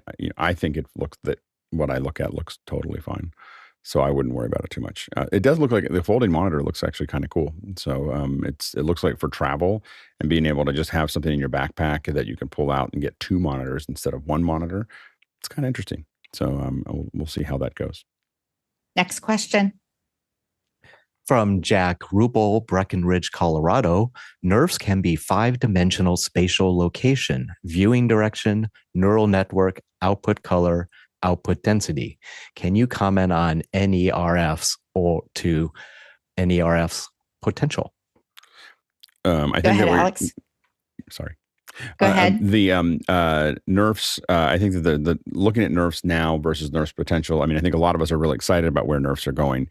And these are neural radiance fields. And basically we're going to probably do a second hour on nerfs sometime soon to talk about what this all means. But the big thing is they're not really ready for prime time yet, but they are something that we're excited about. The big thing is you can capture nerfs and start to work with them with much less work. So let's say you have an environment that you want to work through. You can take to try to do photogrammetry and try to rebuild the entire scene and everything else might take you weeks. Nerfs will take hours to put it together, and you can walk through it. And you can the more data you give it, the more you're going to be able to get. The problem is these aren't discrete models. They're not discrete textures. They are fields of information. And so the issue is that you need to. So I think that where nerfs we might see nerfs early on are things where we're visualizing something that doesn't need to be edited. So we're visualizing walking through a house. I think nerfs could be incredibly useful for things like location walkthroughs, because you're not trying to edit anything. This is what it looks like, and you're wandering through it. So I think nerfs could be really good for that. For actual visual effects and shows, I think that it's probably a little ways away from making that totally useful. Just another quick reminder that our producers can submit the questions at any time, and we have some room today to do that and vote on those questions so you know what order you want us to answer them in. And with that, next question. Paul Wallace returns with, Austin, Texas. Any thoughts on Twitter rebranding to X and on Threads new push for users? And he refers to a socialmediatoday.com article. Go ahead, Alex. Well, I actually think it was a pretty good move by Meta to try to get Threads out there and see if it can't get this is the time for them. If there's ever a time to go after the users of Twitter, this is it. So I think that it's a good move by Meta. I think that they may be able to. They're big enough that they can keep on pushing at it for years. And so I think that they could potentially take advantage of the situation and grow it. Even if they only get to 50 million or 100 million, it's still a lot of people and it's still a business. And so I think that there's a possibility there. The hard part is that as a user of X now, you kind of look over at it, and so far the stream of content on Threads has not been compelling, but doesn't mean that it couldn't be. It's just so far. People like me, for instance, spend 99% of our time on X and 1% of our time on Threads, and if that continues, it's very hard to get through. And the problem is that we have large followings that we've cultivated over a decade on X, and that's a pretty hard thing to move. And so a lot of people, there's some people that just said, okay, I'm leaving and I'm going to go somewhere, and then they're in an empty room, hoping everybody else shows up, and everybody else is kind of like, well, whatever, so I think that's the issue. That's exactly the experience I've had. Is I don't want to stay with X. I don't want to support that, but you start federating things, and I've got a pocket over here. A pocket's gone to Discord. Some have gone to Threads. Some have gone to Mastodon.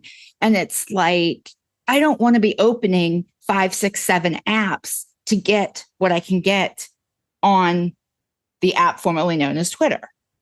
I agree. And I think that's the problem is that it really is this, it's just hard to spend, how many places am I going to go to connect with my friends and everything else. And I think that many of us may be in the outer edge of that, of how many places I want to check every day. Right now I check Facebook like once a month, and I just go in and go, oh, sorry, I don't go here very often. And so, and so I think that for me, I actually spend more time, like I spend a lot of time in Twitter, and then I spend a lot of time, and I like the format. I think the problem for me is I just like the short format. And I have to admit, the thing that I liked the least about what Twitter did, or X or whatever, wasn't the name. It wasn't all the other stuff. It was allowing long posts. So I see people like put these long posts in. I'm like, oh, I won't look at them. Like I won't look at them. I won't respond to them. I won't because I'm just kind of like, that's why I like Twitter, is that everything was short. And so that's, I did like that going to 250, 55 or 250 words was useful, but over that, and I make almost all of my tweets. Sometimes I let them leak a little bit, but I almost always shorten them to the old limit, as opposed to the new whatever, unlimited whatever, which ruins the platform in my opinion. Go ahead, Robert. Well, if you break it into like 7-year increments, and start to go backwards, everything iterates and change, and new platform comes along, and then old one, they either iterate, upgrade, change, or they go away and new things replace them. So things will continue to kind of iterate and change, just like office hours does. Yeah. Yes. But my issue with this is when we all moved from MySpace to Facebook, we all moved as a group one place. This time, everything's kind of fractionating and moving out. And I have some stuff on X that I can't I actually have a following that that entity doesn't exist anymore, but they actually follow me on X, and I don't want to give that up. Mitchell, you wanted to jump in on this conversation? I just wanted to say that now that Elon has it rebranded to X, does that mean that we can't use X for anything? It's now this program, and he owns the rights to it. Yeah, it's like, why didn't he pick a different letter? I don't actually have an answer for you on that. Legally, I don't know that. I think there may be eventually some challenges to that. I don't know if anybody's decided if they're going to challenge that, because there's a couple other places that have trademarks around that letter. And with that said, let's go to the next question. Kind of like Facebook going to Meta. I think it's because it's a bigger umbrella. We move on. Douglas Carmichael, one argument for federal assistance to venues during pandemic was artists needed them to connect with their communities. Could the accidental model integrating digital physical help small venues multiply their effectiveness? Could it scale? Go ahead, Courtney. Well, it has. There's been an explosion of virtual venues as we've gone along. But during the pandemic, a lot of that federal money of federal assistance was going to all businesses who had to close down or lay off their workers because of the restrictions of people gathering together in one closed-in space. What a lot of the artists themselves, though, didn't necessarily suffer if they were well-known artists. You know, people like Ben Folds had, he did a thing from his apartment. It looked like this every Saturday. He did a live stream. They'd play requests and keep his followers along, and they'd support him with Patreon donations and donations over YouTube. So it was kind of a way for artists that are well-known enough, that have a following, to continue to reach their communities during the pandemic, where he was even prevented from performing with the rest of the Ben Folds Five, which was actually two other guys. So the established artists didn't really have a problem during the pandemic. And should we go back into a pandemic, I think we'll go back to the same thing: is people will be streaming. The situation where there's just a closed venue where no public is invited in still has some problems if we get back into that situation. But it did launch the ability, upgraded a lot of those venues to put in streaming equipment so that they have it to continue now when they can do hybrid events where they can now stream with an audience in the room and stream as well to a much broader audience. And if they can just figure out a way, I guess they can do subscription, figure out a way to monetize that better, they can keep it going. Go ahead, Alex. Yeah, I think the future is going to be to federate all of these venues. Many venues are going to figure out how to do this, and they're going to be the ones that probably do the best. And I think what you're going to end up with is, you're going to have some venues that are, let me get a better color there. Some venues that are broadcasters, and so they're broadcasting out, and those they're not really built for receiving a feed. And then you'll have some that are receiving. These are receiving these there, and so these are getting all of these. And then you're going to have some that do both. So you'll have some that can receive and I didn't pick very good colors there, did I? So receive as well. So the main thing is that then what happens is you have to figure out how to scale that. So you put LED walls and so on and so forth, but you could theoretically let people go so that what it allows for is, like, let's say, and this actually benefits smaller bands than bigger bands. I want to stream possibly from a venue that I built in my garage or my barn or whatever, but I can go out to a whole bunch of venues that are selling alcohol and doing all the other things that they're doing. They pay for some subscription for me to play, and it's there. Now there's potentially you could build two-way communication. You could do a lot of other things related to that, but you could have a place for people to see those bands. Now sometimes they're going to, obviously bands can tour, but the touring is very inefficient. And it's really, really hard, especially for smaller bands, because, you're going to all these places. You don't know if you get 750 people in one city and 150 in another and 300 in another. Whereas if you could play once and get to even if you get half the number of people going, you're able to do it to all of them at one time. You could potentially get a much larger payday with much less effort. So I think that you're going to see that, and I think that theaters are going to be part of that as receiver groups. I mean, we're already seeing some of that happening, but I think it could also be venues. And I think that I think you're going to see that technology slowly roll out probably over the next 5 to 10 years. And the funny thing is, what may accelerate all of that is actually the strike that we talked about earlier. If 2025 becomes, if the strike goes to January or February, all the theaters are going to go into, triage mode. Like, how do we put things, what kind of content can we put into the theaters? And you're going to see an explosion of live and all kinds of other stuff going into these theaters because the technology exists to do it now. It didn't exist before the last time there was a strike. And so the theaters have to survive. And I think that if the strike goes until February, there's a 50-50 chance that theaters will be half live, half. I mean, the movie industry will never be the same. I think it literally, the theaters will fill up Monday through Wednesday with live content and other content and interactive content to survive. And by the time the movies come back to recover, the theaters will be kind of onto the next thing. Like, they'll be on to doing other things other than movies, and movies will never be able to get the kind of numbers that they were getting before. So the strike could be one of those moments that we all remember because the reality is that the timing for the strike should have been 3 or 4 years ago, and it's just a little late, and so that's going to be the challenge for that. But I think it could reorganize the entire distribution model, and I don't know if there's any way to go back, after that. Go ahead, Robert. Oh, sorry. Go ahead, Robert. Yeah, the interesting thing is, I think that the various unions have different versions of preparedness for this strike. Like the Directors Guild had this done. So the Writers Guild and the actors are on maybe different levels, or maybe not as with having it worked out to a solution. Maybe Courtney. Go ahead, Courtney. Well, no, I was just going to comment on something else, but because of the writer's strike, a lot of these shows and comedians have pumped up their podcast broadcast. I know, Bill Maher, who does his HBO show Real Time, can't do a show without writers, so they've been on hiatus since then. But he has this YouTube channel called Club Random, and I've always wanted to ask Alex, what is wrong with the contrast? All of his podcasts look like this. There's no blacks. There's no contrast.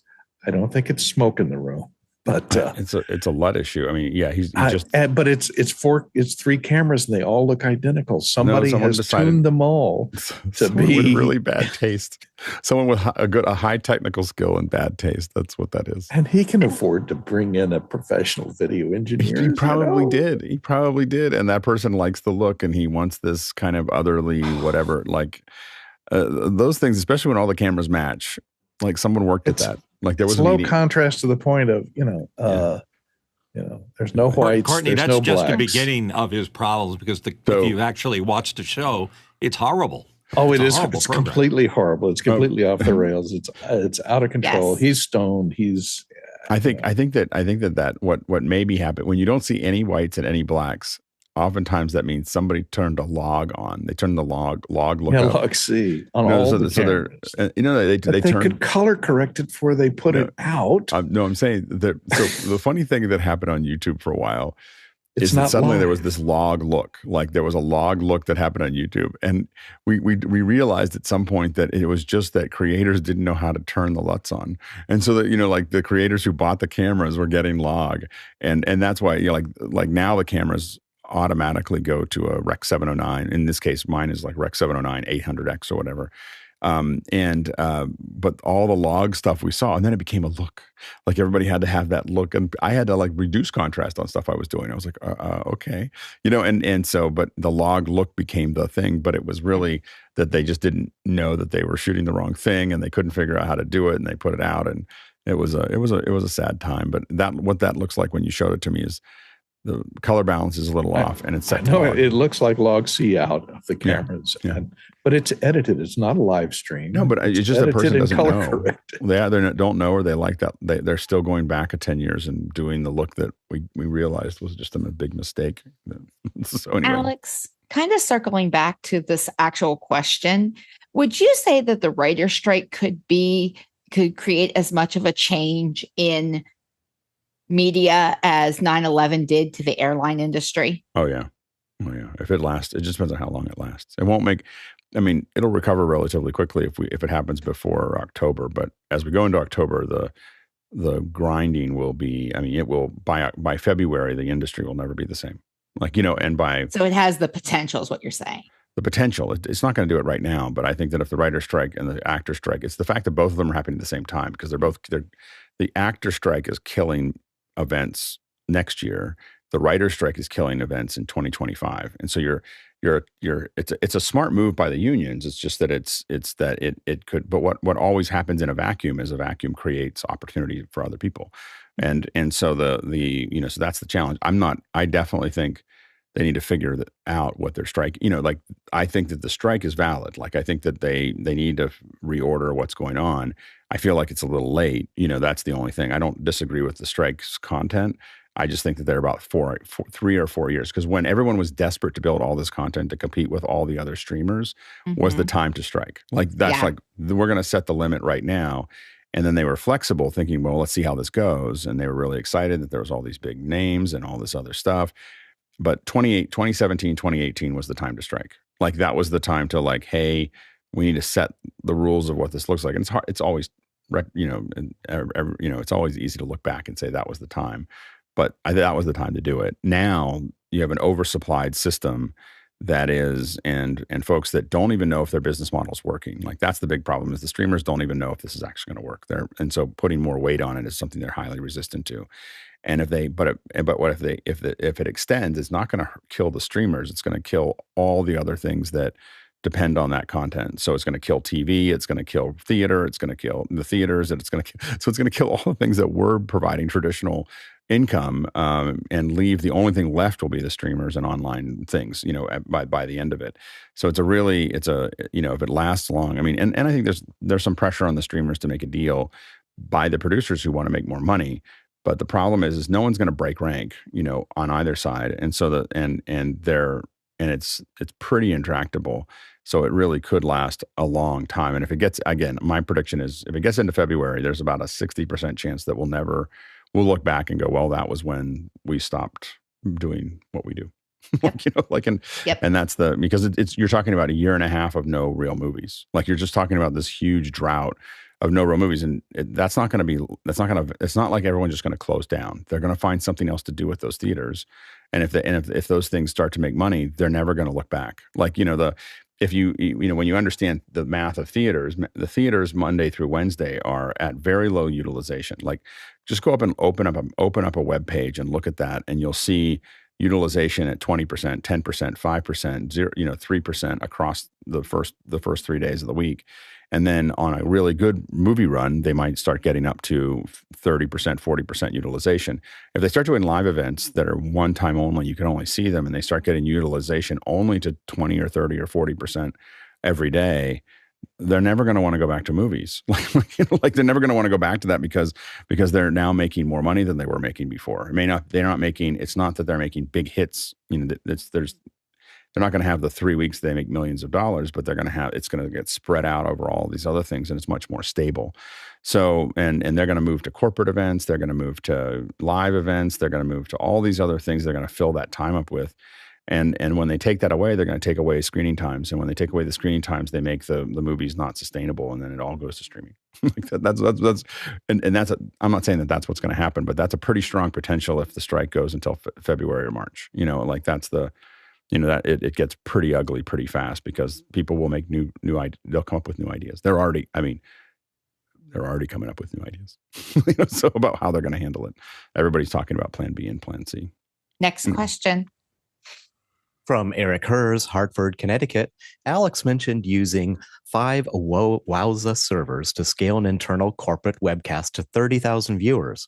What were the logistics of getting these deployed and tested at that company? We did it. Yeah, we did it at a golf event, and I think it was 5. It was 2 Origin servers with 5, I believe 5, maybe 6 Edge servers. It didn't turn out to be that, because we're doing multicast, so we're not serving it up to everyone. We're just multicast is much more robust. We had to work with the network team to do that. There's a company called Straight Up Technologies that is probably the best in the world at doing large networks. And so it's really, you have to work with them to tune all of that. We had the servers long ahead of time. And so we built them up, tested them, make sure that they're all ready to go. Then you get there and there's probably 3 or 4 days of testing before people start showing up. And then usually the first couple hours, you're kind of on the first time you do it. I think we did it a couple years in a row, so it got better. But that's the, and that was but it was, it's multicast is really powerful if you have someone managing the network that's going to work with you on it. But if not, then it doesn't work. so you have to really work with them, and they were very good at it. So it's a very doable thing. Next question. Paul Wallace from Austin, Texas provides a photo link here and wants comment on this use of a Segway at a show. This was at South by Southwest event about robotics, and he's using a Segway and a steadicam outdoors on grass. Go ahead, Alex. It's not actually a steadicam. I think that's either a Movi or one of the DJI stabilizers, but like the Ronin. So it's either a Ronin or which could work as well. So, but it looks good. The big thing is just figuring out how to get it to everywhere you need to go if you're going to a conference, getting up and down stairs, that kind of thing is, where you put it and the logistics of it, but we are thinking about it. Go ahead. Next question. From Peter Belbin, Houston, Texas. With recent special coverage events, have the number of volunteers been sufficient, or are way more people needed? And if so, what kinds of roles? Go ahead, Alex. I wouldn't say we need way more. I think so. We had 22 people working on the last one, but I do think that we probably would have done a little bit more. We were probably one or two people short on the floor, especially on the second day. So we're kind of multitasking. And the bottom line is we can scale up to whatever. It'd be fun to have. I think that eventually we were a little chaotic on the timing, so having more panelists would be great. But in the time frame and everything else, that didn't really work out. But I think that, we can scale up and add more people to a lot of things. And we haven't been really successful. I'd like to bring back post-production where we're shooting lots and lots of little shorts and videos and so on and so forth. I put it aside because I just wanted to focus on the live portion of it and get the live portion working seamlessly. But then the idea is to add the post back in, at least on the ones that I'm working on, is to add that post-production back in, because I think that there's a future where, again, we can add as many people as, we have to get some of the stuff working, but I think we could successfully add as many people as we need to. There's a couple things that we were hobbled by for the post-production, which is why we stopped, is without a lot of bandwidth on site, it was just impossible to get stuff out, to remote editors. And it just turned into this big bulge of stuff that got stuck. And so that's right now I have, we were dealing with 10 megs and 20 megs and 30 megs on site, potentially in New York as an example, and probably what we'd have in Vegas, it'd probably be somewhere between 500 megs and a gig, coming out of our booth. So our ability to push everything up is in a much different place than it was before. And so that's what we're working on now. And so if we get that sorted out, now we're able to really do what we want to do as far as pushing post out. So we'll probably start to do that. So that post team remotely could get very large. We have to get pretty good at some of the formatting and stuff like that, but I think that we could do that. We can always use more people on site. There's always, I think that when we had Cinegear, we had a lot of people on site, and it all was worth it. I think that we had people blocking. I'm always amazed that people are willing to cross camera, but I don't even cross camera for tourists. I stay around and people just, and you can see them, they look at us, they walk through on purpose. I'm always like, really? So you'll even see me on air. I'll be sitting there talking, I'll see someone and go, really? you get a lump of coal. Anyway. We were commenting about it on the first day of SIGGRAPH. There was somebody in some rather loud attire walking behind you while you were and kept photobombing you. Yeah. Go ahead, Mitchell. Yeah, there was another shot on the second day. Alex was in the middle of conversing, and this person, you can see him just entering the frame, crossing in front of the camera, and Alex just went, "Are you kidding me?" I could see it written all over his face.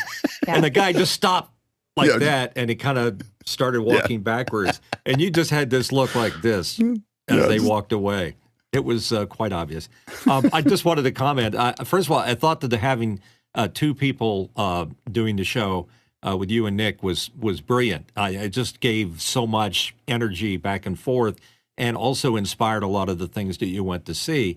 And the potential shame of that is if you rely completely on volunteers for all these jobs, what happens when you don't have somebody to fill a key position? So it's just it's a nightmare of juggling, I think, to be able to pull all that together. Yeah, and we're starting to see, sorry, Alex, we're starting to see on the back end, we're starting to see crews kind of shrink in the control room and the offsite crews. So, yeah. So it'd be I think that there's, I think it's a pretty interesting opportunity, especially for those shows, of what we're putting together, but we'll see how it goes. I absolutely already know that I cannot be around for NAB New York. I'm in class from the 5th through the 21st, and I'm going to be doing about 16-hour days with other things. So, we'll figure it out. Like we always need to figure it out.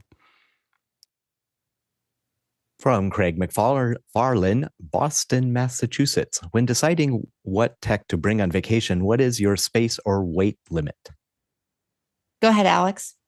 I tend to. I have a 1510 that I carry with it, and the problem is I don't want to check my gear most of the time, so I might put tripods into a larger case, that I might check.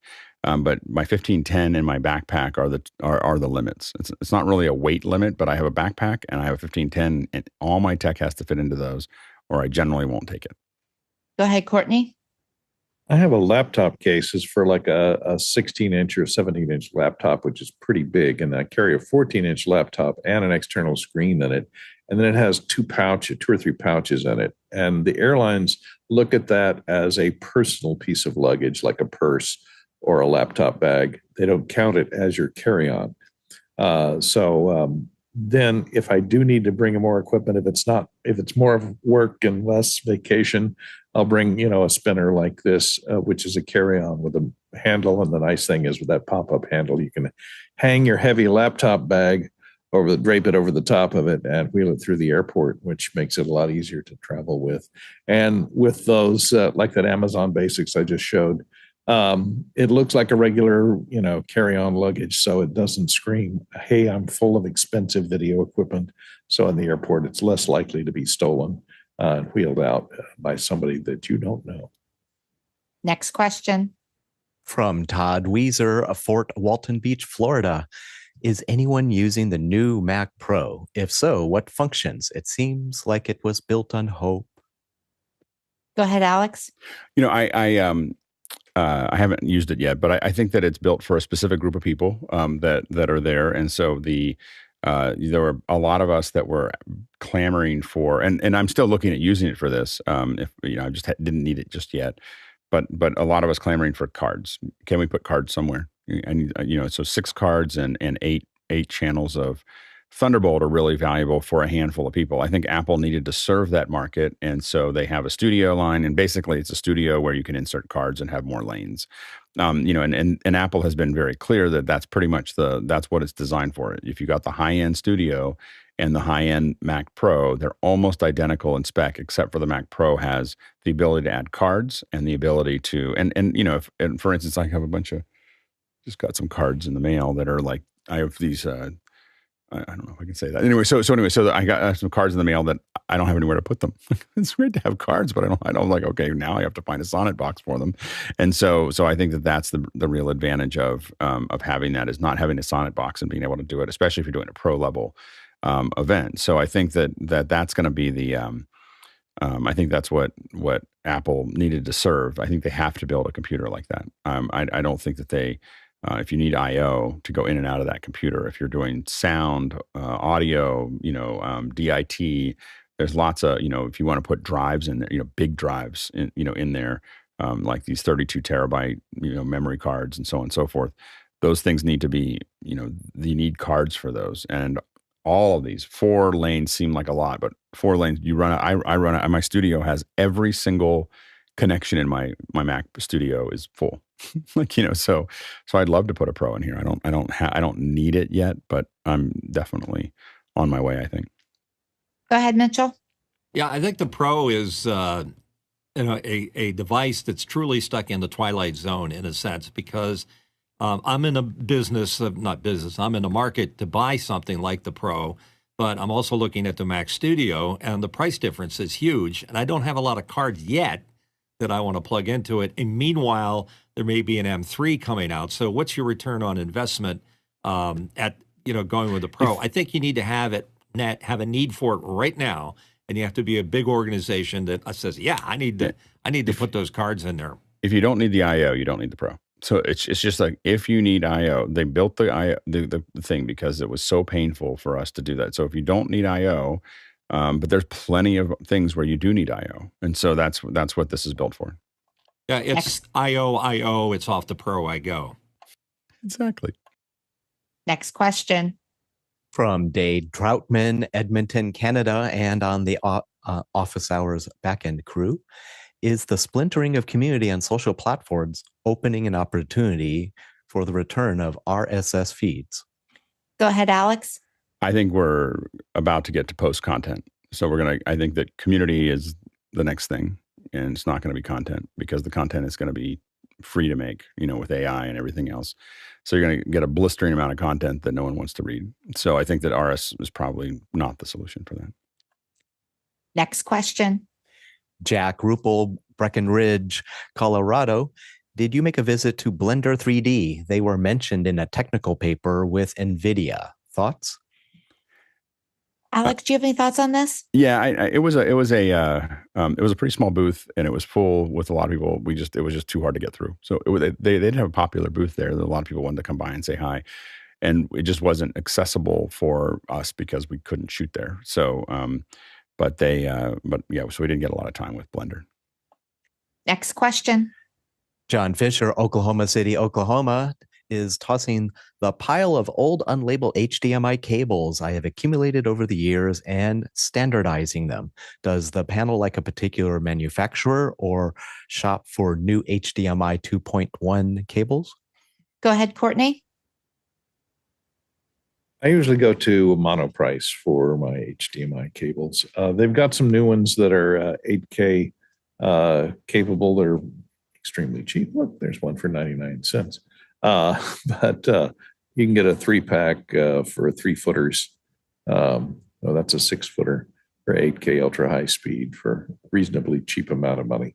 Also, they make one that has the very thin cable, so it doesn't put a lot of stress on your HDMI connectors, and they're good for throwing into your laptop bag because they don't take a 6-footer doesn't take up a lot of room. They make some really thin ones, thin and flexible ones, and some of them called Red Mirror, which have compensation for the lack of impedance in that very thin cable is not really the proper impedance, and so they have a little active chip that's in one side of the HDMI cable that corrects the impedance, balances the impedance to be correct to give you a clean signal. Although they are unidirectional, so you got to make sure you plug the input into the input and the output into the output. Mitchell? Not all HDMI cables will work with all cameras. Believe it or not, there are some that just refuse to work for whatever reason. And I would think that older cables are more likely to fall into that category. So new updated cables are the way to go, certainly ones that are rated at 2.1. I think Sony has some cameras just don't like some of the older cables. You can go to Gerald Undone to get more detail on that. And my personal taste, Monoprice is a good source, but I love them when they're braided. I just like that tactile feel. Go ahead, Alex. I also tend to be a braided. I don't know why. I really like the braided ones. I don't know. So the one that I have in my kit is braided. Most of my cables are braided because I like I don't know. I just like that. I use the uni ones and also Cable Matters. I have had a long string of failures buying HDMI cables, specifically from Monoprice. I buy almost every cable I have, almost every IP cable from Monoprice because they're really generally a good deal. But the HDMI cables specifically, I've had enough failures that I won't buy them from Monoprice anymore. Next question. Eric Hers, Hartford, Connecticut. Alex mentioned multicast. What exactly is that? Is this IGMP or just streaming to multiple services? If IGMP, then what client is used? Go ahead, Alex. I asked for it and I have engineers that do it. So I will tell you that my understanding of multicast really is, when you have unicast, you have a server. Let me make that thicker. Hold on. So if you think about the server here, unicast is everybody who's coming in is getting their own stream, right? It's going, you get one, you get one, you get one. With multicast, it is simply broadcasting this out, and as many people that can see it. But what the key is, it doesn't add load. It doesn't add significant load to the original server because it's just serving out from that network. It's being pulled by everyone that's there. And so, the main thing is, if you were streaming it individually to each person, you end up in a situation where it puts a huge amount of pressure on the origin and on the edge. And so, the multicast allows it to be something that is, because it's doing multicast, it's simply serving that up to that position, and that allows it to multicast. It allows multicast to serve many, many, many, many people with only one server. Whereas you might melt something down if you were handing everybody individual packets as they came in. So it is but I will admit that's my understanding of multicast because The last time I set up my own multicast was probably 2011, like 2000. So I generally have engineers that put that together, and I did it so that I knew how to do it. But I have other engineers that put that together. Next question. Paul Wallace from Austin, Texas is looking at a Microsoft.com security article. Is a PIN better than an online password? Go ahead, Alex. Passkeys. Like that's the future. Like passkeys are the future. Like we can have a bunch of conversations about what we should do right now, but Apple now has passkeys, and so if you do app sign in with Apple, so I signed in with Apple on B&H to buy something, and it goes, "Would you like to use a passkey?" And you're like, "Okay," and I just take a picture of a QR code. It looks at my face and says, "Yep, that's you," and boom, I'm through. And it's amazing. Like I was just like, I could just see the future in front of me of I don't have to ever type another thing in again. Go ahead, Courtney. Yeah, there is an explanation of why the PIN is better than the password. I think because it's tied to the local device that it's sitting on. It's hashed, I think, with some information from the local device that it's sitting on. But also they're using personal, what do you call it? The fingerprint and your eye scan or your face scan for hello on Windows with a biological marker to sign on with. That way you don't have to remember anything. You just have to be able to stick your face in the camera and or your fingerprint on the fingerprint scanner. And that's what I use on my Samsung phone all the time. I log in. I don't have to remember any of the passwords. It assigns the passwords and checks my fingerprint and assigns a password and manages all that in the background. So that's the easy way for me is fingerprinted. Next question. From Eric Hers, Hartford, Connecticut again. Wow, multicast sounds like a miracle. What is the downside? Go ahead, Alex. It's passing a lot of information over the network, and it's really hard to manage that information over the network. So you don't, it would be easy to pass a lot of bad information over the network, and so IT folks tend to hate multicast. And so when you're working with an IT department, there's a lot of rules of engagement and a lot of resistance to multicast because of the way it manages the content. And so we usually have to, have a lot of conversation. It gets shot down a lot because of that. So that's the number one thing is IT resistance to it. And so if you were looking at a large company, they could serve this up to everybody internally with multicast, and some companies do. Arenas do it. I think the Golden One has an entire multicast system, but you really have to have an IT staff that understands it, knows how to control it and manage it, and is willing to do that because there's a lot of liability connected to it. So that's the downside of multicast. A lot of upside though. Next question. David Brady, New York. Zoomtopia is coming up in October. Is anyone planning to attend, and what do we expect? Go ahead, Alex. Yeah, I believe it's near the beginning of October. I'm hoping to go at least. Usually me going means that I'll go down and have a dinner with folks, but I'll watch a lot of it. We may see stuff. I think we're probably going to see, usually this is a great place for the broadcast tools to roll out. I mean, we'll probably get a preview of at least a trajectory. We probably won't get a preview of Zoomtopia, but a trajectory for the Zoom team later this week. We'll have them on Friday. So it should be good. Next question. Paul Wallace, Austin, Texas, has a synergy question. How can twit.tv learn from office hours model, and how can the OH team learn from the twit.tv model? Go ahead, Alex. We do it, Leo and I do this in a very different way. I don't know how much we can learn from each other. I learn a lot by being on the show with him and thinking about shows and how they work. But I don't know if they would be able to do what we do, and I don't know if we would be able to do what they do. So I don't know how much crossover there is. Go ahead, Courtney. I was just going to say their operation is a little bit different. They have all their mics open at one time, so anybody can chime in at any time. We're a little more structured in our handoff of parceling out who's to speak next. And Leo does try to control that somewhat. When he'll ask a question, there'll be three panelists. He'll give a name of a person who can, you go first and then you go next. Point that out. But they don't have the problem of having to unmute their mics and mute their mics as they go from person to person. Well, and they also don't do panels that have 8 to 16 people in them. So Leo's always like 4 is enough. So so every once in a while they used to do more than that, but Leo tries to keep it to 4 at a maximum almost all the time because of what you just said. It's really hard to manage all of that. And so the large panel requires more discipline. Yes. Next question.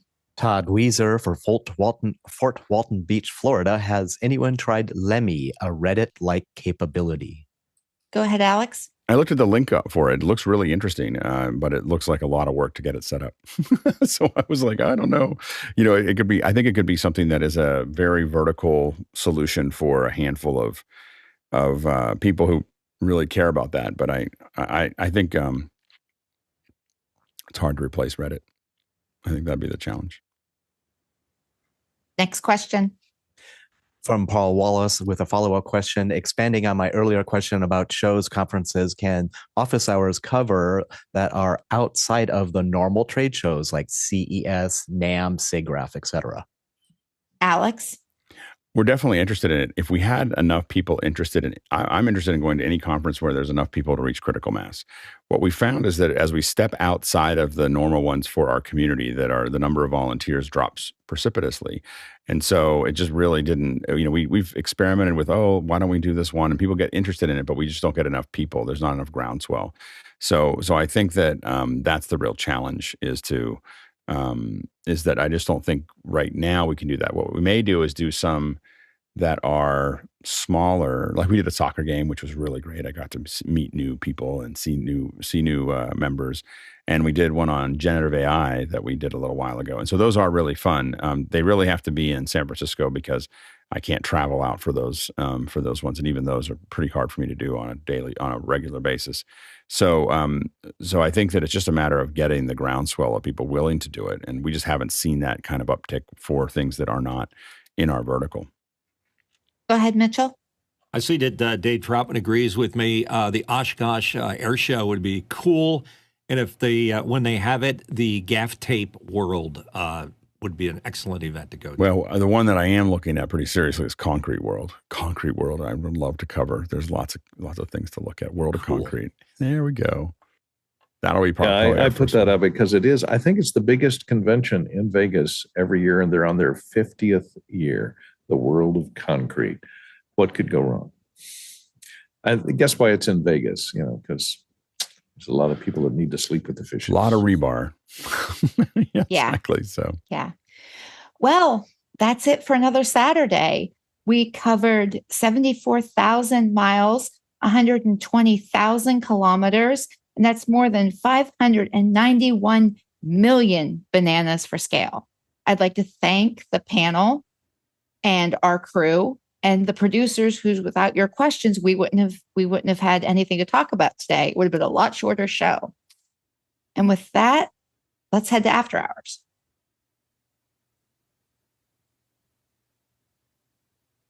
Great work, Laura. Thank you. I think I cut you off a couple of times, which is always I kept on sticking myself into the wrong ones. I got to work on that. I'm just in a zone, just like. There was a point where I think you were mid-sentence and I went next question. That's fine. It's fine. It's all good. We had kind of thrown that question around for 8 or 10 minutes, and You're like, I've had enough. I don't care who I'm you waiting are. for my proper cue. Right. Yeah, poor Robert's like, what's going on there? Yeah. This is what garbage day sounds like. Oh yeah, because they're a day late because of the work stoppage earlier this week. PR40 has a lot of off-axis rejection. That's what it sounds like with Zoom control turned off. I don't know if that Stellar X2 is the best one